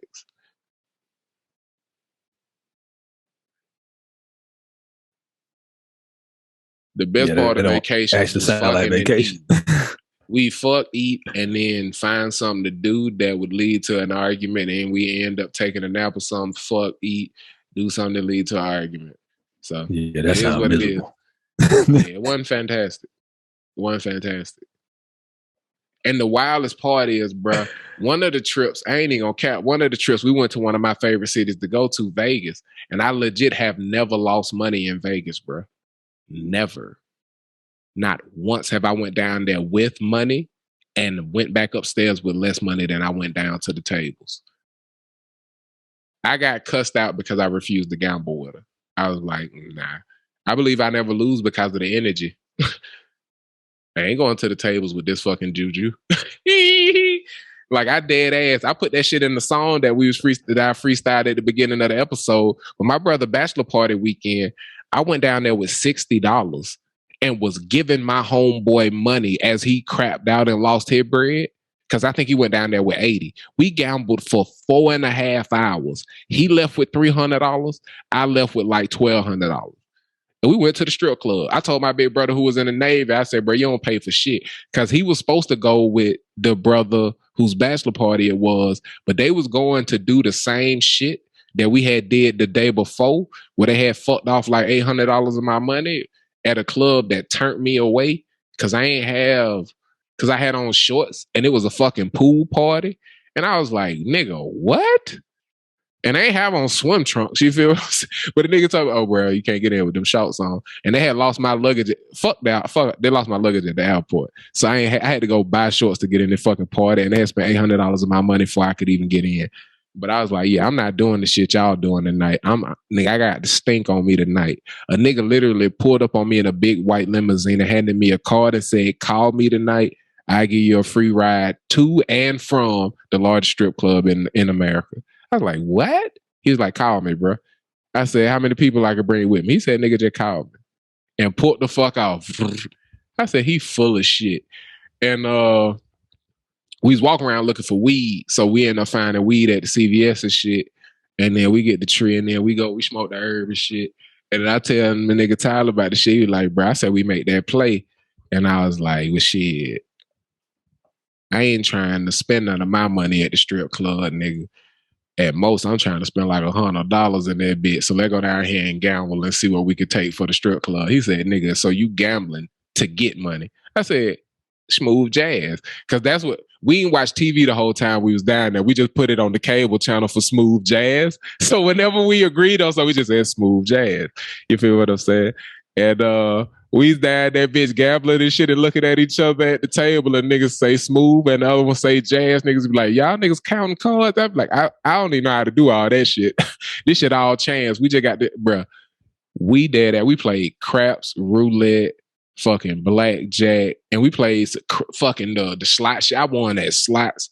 It wasn't nothing we played that I didn't win at that day, bruh. And anytime I go out there, bruh, I win. I'm not finna gamble with somebody who got bad energy, bro. Because we ain't give a fuck, bro. We turned 60, 80, so we turned 140 to like $2,000. Because we lost once we got up. We got up to where we both had stupid amount of money. You feel me?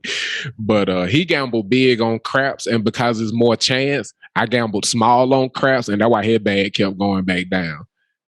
You feel me? But like, bro, I'm about that shit. How you feel about that? And I know you had your different relationship with gambling, but for me, it's all about the energy. I don't gamble on sports and shit like that, but I love games, and I don't mind putting money on it for entertainment. And that's why I only gamble in casinos and shit. I don't gamble with niggas. You feel me? Yeah, that's the best way to go about it. Is to your way is the best way, but the way that I found is the best way to go about it, or the way that I enjoy it the most, is at one point I was trying to make money.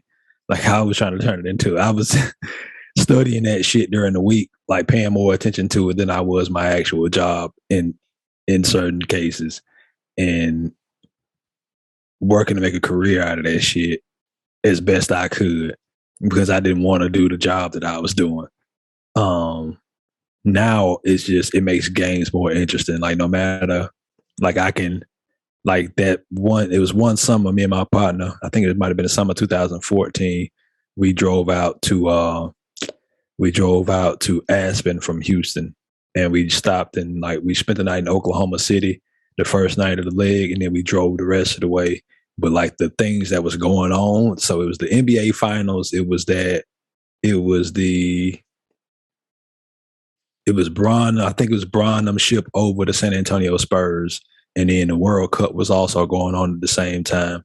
And then there was another sporting event going on. So me and my homie was just like on the road. I was on the phone going through like all the bets and shit. Or like I would be driving. I was driving, and he was going through his phone, and he was paying for all the bets. So I was like, cool, I'll drive, and you can just look up the bets, and we can make bets. And so we was listening to. We got all the World Cup games and the finals game, and we like pulled into Aspen during like the third quarter of during halftime of game 5. It was a clinching game. And I remember I took Manu Ginobili over 3.5 free throws made. And that was like one of the bets that I won. Like for that night, we went to this bar called Rick's out in Aspen.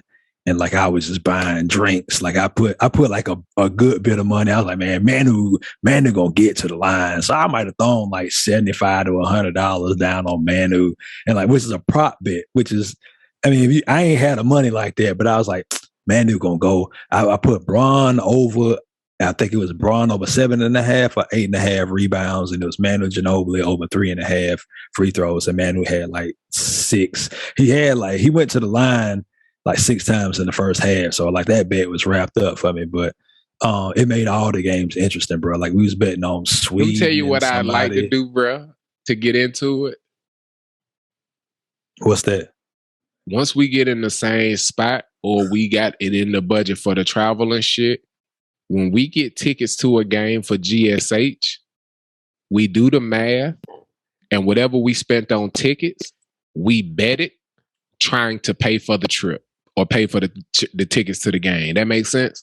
So if we get 3 tickets for me, you, and Cooley, and they was like $120 a piece, we'll bet $360 trying to win $720. You feel what I'm saying? Yeah. Pay for the bet and pay for the tickets and shit. Try to win all our money back. I feel like between props and stuff, we can get that money back. Yeah. That'd be an interesting way to go about it.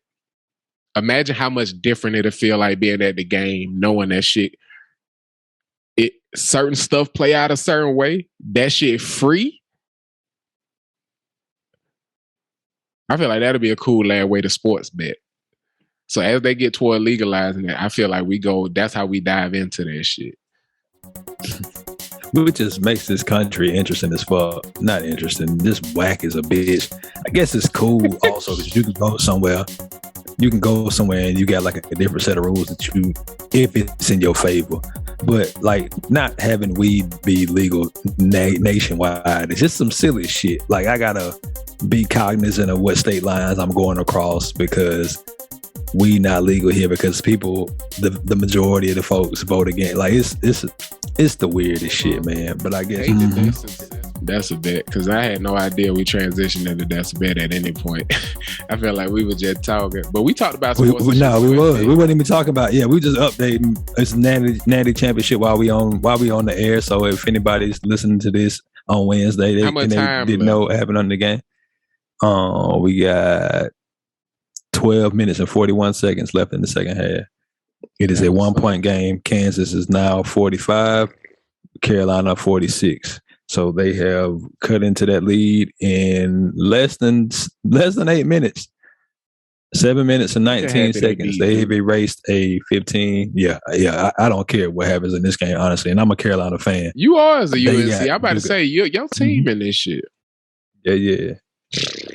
I feel differently about sports now, bro. Like I'm just rooting for every black man that's out there to get paid in whatever way he feel like he gonna get paid, whether it's in the NBA or overseas playing ball or working at Enterprise or starting a new company or whatever the fuck it is, bro. I'm rooting for all these niggas to get paid. But the bet I did want to, if you can go into the chat, I threw this in there. You scroll up to the top, you will see a link to Vegas Insider. If you pop that link open and share that screen with the people, the good people of Give Me Some Headlines. I want to do it as a bet. so you can manipulate the screen, because I do not be doing a good job of manipulating the screen whenever we are looking at some shit. And this is called P planned ahead. Exactly. So these are the odds for the 2022 Masters. One of the headlines that we had earlier in the show was, we are excited that Tiger is out there doing practice rounds, because if you remember, maybe last summer it was, he got into a car accident and people didn't know if he would play golf again. And now that he is, people want to see Tiger play in Masters. And so these are the odds for the 2022 Masters at Augusta National in Augusta, Georgia. The way we are going to do this, that's a bet, is, well, in this episode, you may see the Super Bowl payoff, which is 56 push-ups by yours truly. My dog still owe us 41 push-ups also. He probably knocked them out already, but that's neither here nor there at this moment in time. What we're doing now is we about to choose the Masters first golf major of the year. We about to choose 4 golfers. Each member of GSH chooses 4 golfers. We will do this in a snake draft scenario. My dog will go first. I will go second. And then in the second round, I will go first. He will go second. And then so on and so forth. You will choose 4 golfers. I will choose 4 golfers.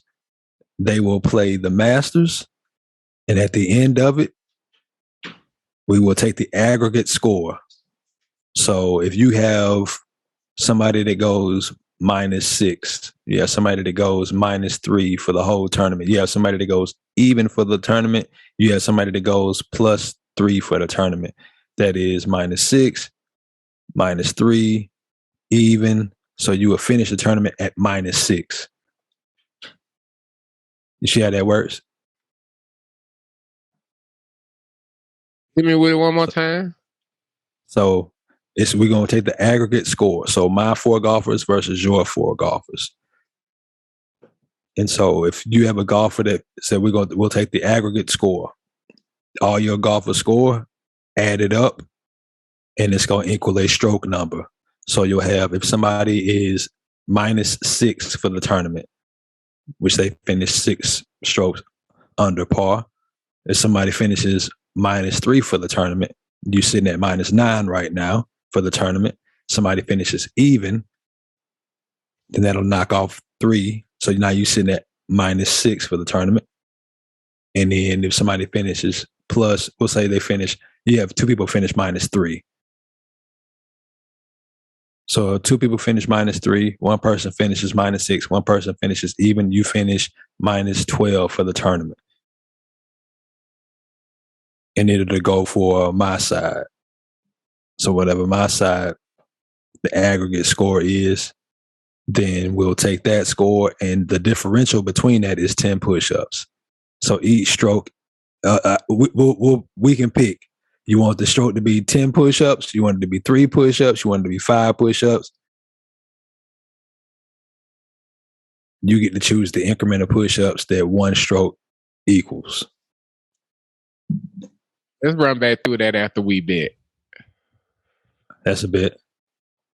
All right, because I'm a proud man, I got to go with the homie T. Gray Woods. I refuse to have a draft in this dojo where he don't go #1 overall. So even if he a long shot, I'm going T. Gray Woods, boy.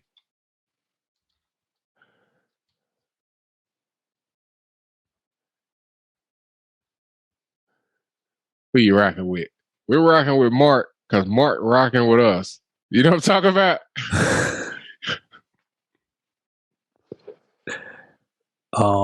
Scroll to the top. Let me see if I can. I figured your boy John Rahm was up there. Okay. I'm going to go with my guy, Scotty Scheffler.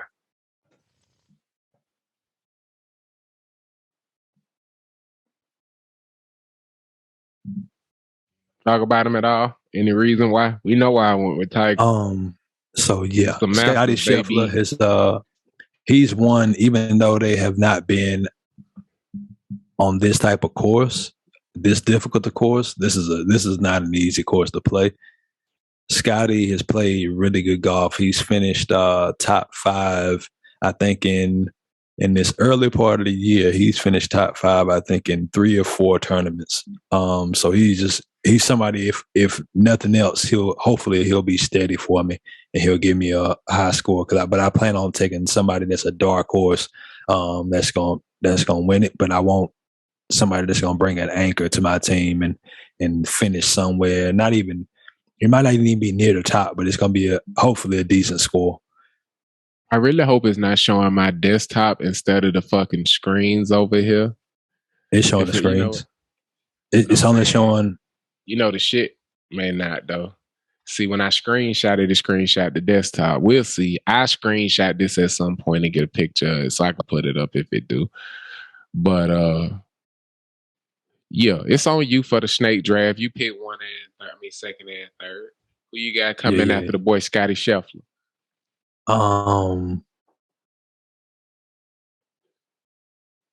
You can see that well. I zoomed in a little bit. You on another zoom? Yeah. Let me take my guy. I'm gonna take Joaquin Neiman at plus 4,000.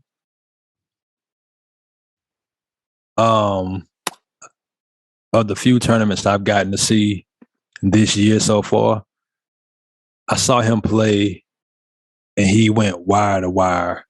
So wire to wire means first day in the clubhouse, he was a leader, to the last day. Like, there was no other leader on the leaderboard besides Joaquin Neiman. A performance like that is enough to give you, make me take a look at you on the Masters. So I'll make him one of my 4 golfers. Pick it up. I'm going to go with a safe pick before I make a risky one. And I'm going to go with Justin Thomas. Because he old reliable. I feel like even if he ain't top of the leaderboard, I ain't going to be mad I got him as a part of my aggregate. That makes sense? Yeah. So that's a team pick. This is my dark horse pick to win it, like Tiger. I'm picking 2 dark horses, and then I'm going to pick a guy I feel like is a safe pick because I don't think you're going to pick him. I'm picking this nigga for the same reason I trusted this fool P with fucking Cam Newton doing well in the NFL. This nigga P always talking about Hideki Matsuyama. So I'm going to see if that boy could do something special for me. How you feel about that pick, cuz? I like it. I'll tell you why I like it. And this may seem racist, but I don't give a fuck. Give me Japanese golfers. Straight up. If he Japanese, I'm taking him. Like, I don't give a fuck. Like, my next pick, I'm glad you didn't. I'm taking Colin Morikawa. Like, that's my next you pick. son of a bitch.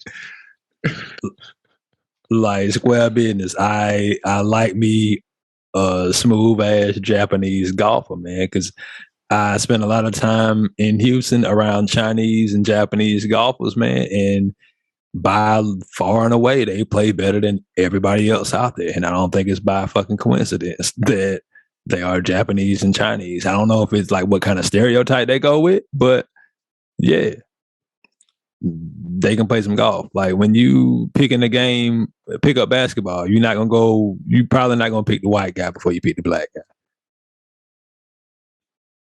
Facts is facts. 10:53 left to play in the second half. UNC 50, Kansas. How the fuck only 50. 2 minutes of gameplay done went by? College basketball terrible. It's a terrible game. That shit trash. It's cheeks. Somebody said something the other day that fucked me up. He's like, what if the reason college basketball go the way it do is just because you watching people who are so much less skilled at the game of basketball than the NBA. And the only people who make it to the NBA is the top of the top of the top. That's why the fuck it's easier to score, because only the top level scorers get there. You got these niggas who the defensive player of the year. A lot of the season, they get to clamp up niggas who about to go be accountants. I was like, damn, that's such a clean ass point. It was delivered well, too. I forget who said that shit, though. My bad, whoever you is. Fair point. Niggas who about to go be Fair point. He said it's equivalent of watching Wilt versus the niggas from back in the day since they make the niggas who could go straight out of high school coal go to miners. college now. Yeah. Nigga out there whooping up on the English major and shit. That nigga didn't even major in sports science. He knew he was gonna have to get a job. Therefore, I was on the field with Pat White, who won only quarterback in history to win 4 bowl games. Daphne High School quarterback, went on to play at that West bitch played with Virginia. Julio. So me and Pat was the same year. He didn't play. Yeah, he didn't play. Okay. Julio. Yeah. Oh, I Julio was 1 thought year. Julio went to Daphne. Oh, he went to Foley. No, Julio went to Foley. Gotcha. Yeah. Water tower game. But I was on the field with Pat White, who won a state championship at Daphne, maybe 2 state championships at Daphne. Went to West Virginia, won 4 bowl games, then played quarterback for the Miami Dolphins, and I think maybe a little stint with the Jets or something like that, or Arizona, something like that. But our senior year, I knew we didn't belong on the same field. That might be where my back problems came from, because they weight training. He was a quarterback. He was 6'1", about 205. I was 5'11", $165. And I saw Cuz in the open field, and I was at corner, and I came off a route because he broke the pocket. And I was like, he a quarterback. Like, he gon', you know what I'm saying? He gonna slide or some shit. And not to say that I like half-ass going in there, because I was definitely going in there to smack his ass. But when we collided, that shit did not go how I thought it was gonna go. Like, thank God I got him down, because if he'd have ran through me and just like kept going, like, that was gonna be the next question. Are you on that nigga highlight tape? Yeah, I was definitely a highlight, 100%. Damn. Because the way, like, the leverage that he took, like, oh man, they was teaching them boys different up there, Daphne. You know, low man always win. And I was like, he a quarterback. I'm not hitting him low. I'm gonna hit him, man, bro. Cuz solid up top. That's why he went to the NFL. Like, them niggas in the NFL built differently. Solid up top. You have PTSD. He said that might be where my back problems started at. That nigga Pat White at 6'1", 200 at QB giving nigga back problems. Boy, you gotta get this nigga out of Alabama.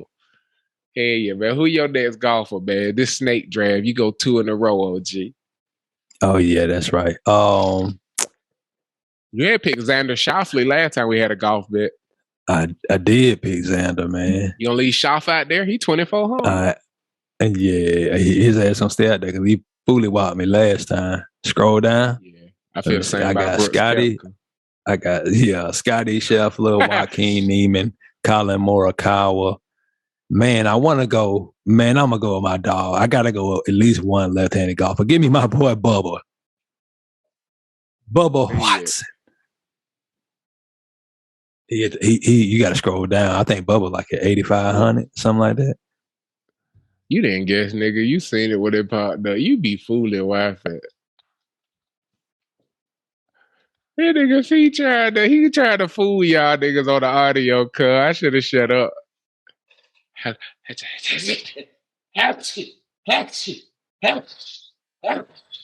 Yeah, he played at this. I was trying to see if it was another brother on the motherfucking. Ain't got no Abraham Answer sound like it, but I'm not on the ground. But you already know how we doing it, man. We gonna take the nigga who plus 1,300, man. Because if Vegas not good at this shit, they be going broke. So I'm going John. That's true. We gonna see if he stink it up. Fuck Vegas. Actually, I may change my last pick. Except when I'm out there. I love you when I'm out there. You getting cold feet, man? Who you finna replace Bubble with? Let me make sure I save it if you switch it. Jordan Spieth. He do, man. It's been a minute. He was the great white hype for the longest time.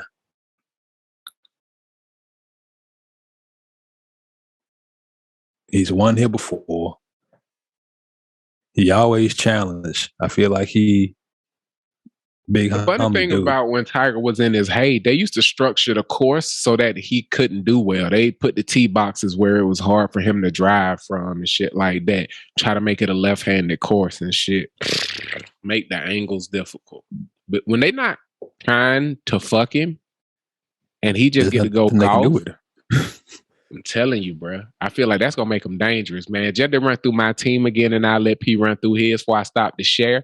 C.O.W. Decatur Boy Music. Can sound bad. Going into the 2022 Masters with a team of Tiger Woods, plural. I don't know why I put him as Tiger Wood. Tiger Wood, y'all. And then we got Tiger Woods is plus 5,500 to win it all. Then we got the boy Justin Thomas at plus 1,400. Then I'm going with Hideki Matsuyama and rounding it out with the boy John Rahm, from a very Japanese name to a very white name. Shouts out to me, C.O.W. Decatur Boy Music. Yiddity. And the people who are watching the show may say that, well, John Rahm is Spanish. He is from Spain, which is Europe, which means he's white. So, moving on, we have John Rahm, Ben Affleck. Fuck with languages. It's your boy, P. Henry Trotter the Fourth. My lineup goes as so. My bad, I had to do that. Scotty Scheffler at plus, it looked like 1,600 from here. We got my guy, Joaquin Neiman. I think Joaquin is from a South American country. Joaquin is plus 4,000. That's what Vegas got his odds. And then I'm coming up with my guy, third, Colin Morikawa, plus 2,000. And I'm around this team out with my guy, Jordan Spieth, at plus 1,700. And I picked Colin Morikawa because I like me a smooth-ass Japanese golfer. And then Bubba Watson, the ghost pick. Bubba might come through and win the whole shit. And I'm going to say, I knew it, but I didn't say it.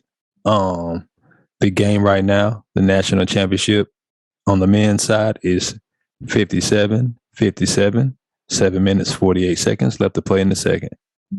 Can I get a ghost pick? Go ahead.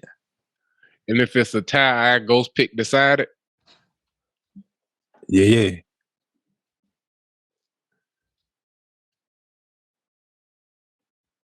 On, but I'm gonna go ahead and put them in my black pocket just in case.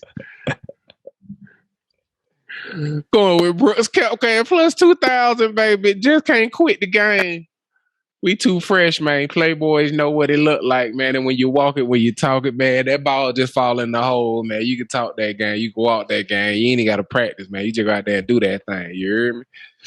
And I might be golfing with some very legendary brothers this week. And if I'm blessed with that opportunity, I'm going to definitely talk the Masters with them. And if they don't mind, then I'll get their predictions on the Masters and see if I can't see if they don't mind me recording it. And I get that in full 4K footy for the next cast, man. Shouts out to them brothers. Advertisement coming soon. Yeah. So how are we gonna do it? What the one stroke equals how many push-ups? Meaning that's how much you lose by in the aggregate? Yeah, so say if the difference is 3 strokes. Yeah, that's what I'm saying, because it's so wild. Because we pick golfers all over the spectrum. Nick can have a bad day and they get daddy. And if a nigga don't make the weekend, do we cut it off at the days where everybody played? How we doing that? Or we just doing his overall plus minus? His overall plus minus. Oh, okay. Or his overall average for the days. That makes sense? Yeah, if you play 2 days, yeah. If you play 2 days. Cool. Okay, so I'm willing to go 5 a stroke if we doing it like that. Just if I understand correctly. How you feel about that? Okay, that's fair. 5 a stroke. I don't see losing by more than 10, 15 strokes. That's ludicrous. I bet you didn't see Golden State losing by 25 either. Good God. I don't even remember what went on with that. How many push-ups I got for that shit?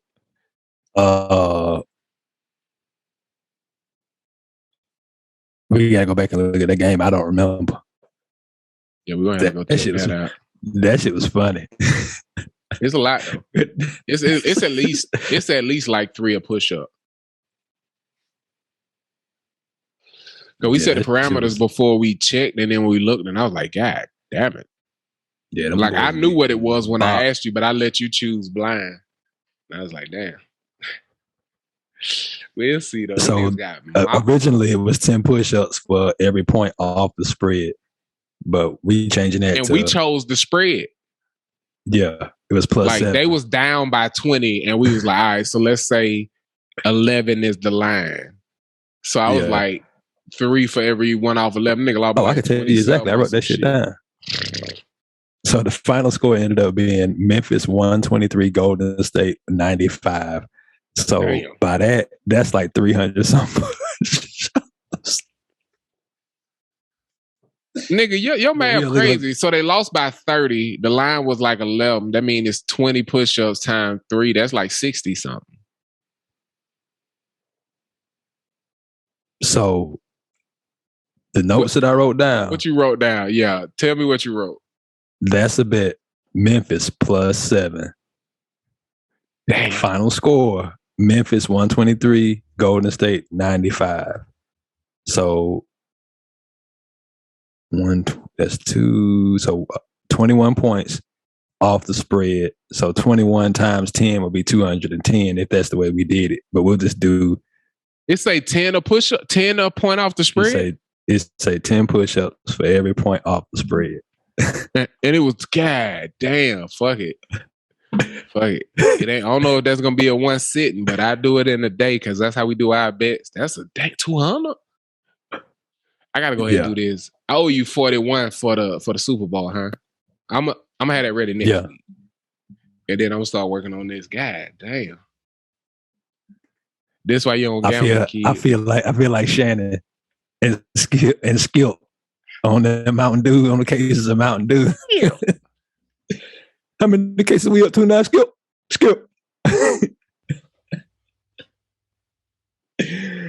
How many cases I'm up now?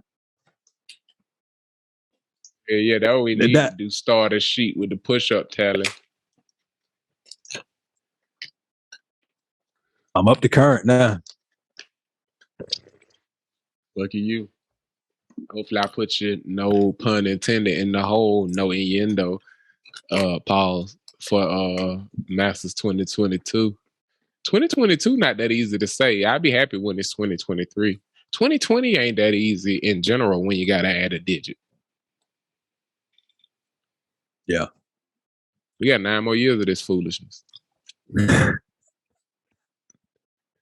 All of them whack for real. 2031 ain't going to be too much better. 2033, that one going to be fun to say. Over the evening. Where currently could you tell me something good? I'm not sure if I said it. I think I said, could you do it? Yeah, I was getting to it. Yeah. My bad. I'm sorry. Yeah. You've been hearing these updates of the men's national championship all evening, where North Carolina is down 61 to Kansas's 65 with 4 minutes and 13 seconds left to go in the second half. But that game has yet to come to its conclusion. But a more important game took place last night, where on the women's side, we had the South Carolina Gamecocks defeating the UConn Huskies in the Natty for Don Staley's second national championship as a head coach, and the first time that anybody has ever beaten UConn under the helm of Gino Auriemma in a national championship game. Before this game, Gino was 11-0 going into national championship games. And it took Don Staley to knock that giant off his motherfucking mountain and stand atop that motherfucker alone as the only person to beat Gino Auriemma in a national championship game. And when I'm telling you I didn't get to see all the game last night, but her players put the clamps on the other team, like the team defense they played and the way they played as a unit on the offensive end. Like Coach Don Staley is a savant at this shit, bro. And she might run off if she decided to stay in the college game and not move to the professional game. We looking at somebody that might blow the doors off and change the entire landscape. Oh, it's. I feel like it's gonna be. Yeah, it's gonna be crazy the effect that she has on the game as a whole. And so the thing that I want that is something good is seeing, and she's not the only one. Like there are other coaches in the women's sphere. We have our sisters who are around this game and they are teaching our young ladies, and they are the stewards of our talent and other young ladies' talent as well. And they are bringing out the best in those young ladies. And I really feel like at the collegiate level, especially when it comes to basketball, and I think soccer is another sport where I see this as well. And let's see, are there any other sports that jump out to me? Basketball and soccer, where I see it really is where softball, and volleyball, excuse me, the cohesiveness of women, we doing this shit together, like seeing the women celebrate in collegiate sports and seeing how the coaches and relate to their players at the collegiate level.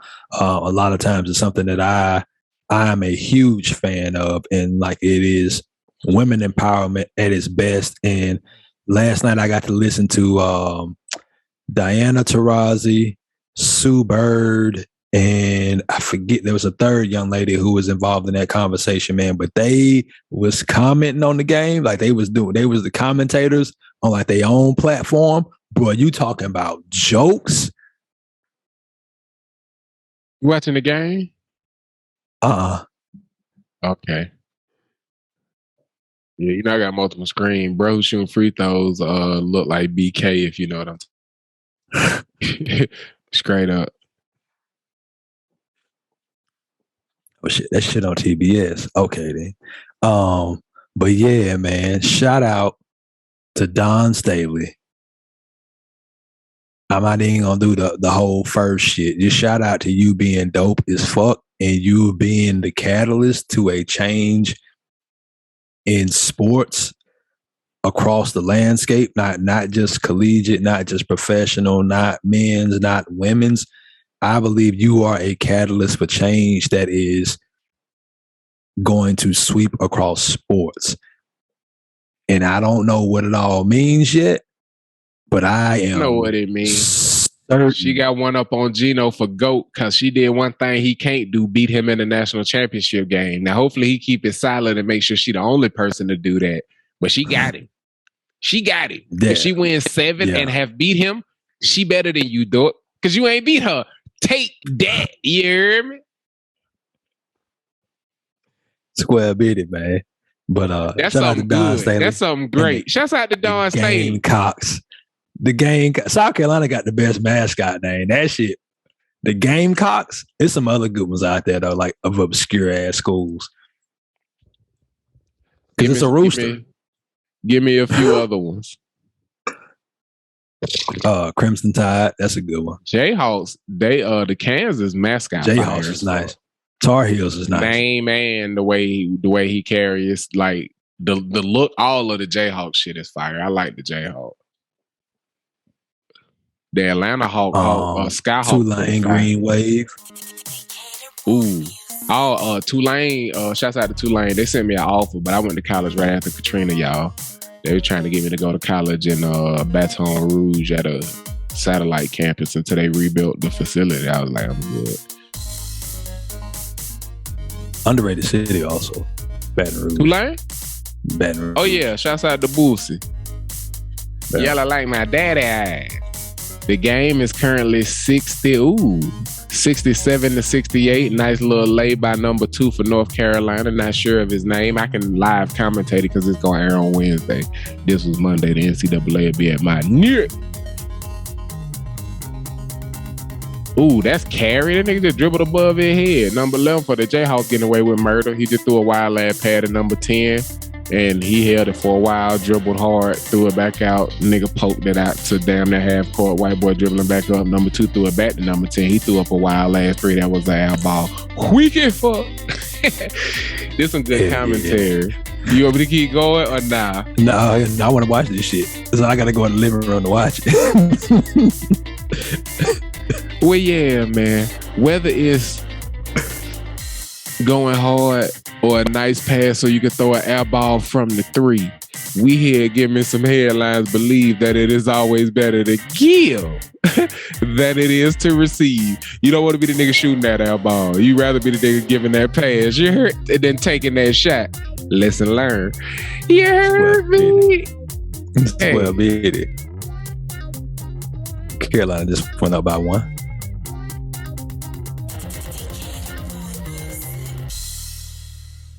Let go. Twice.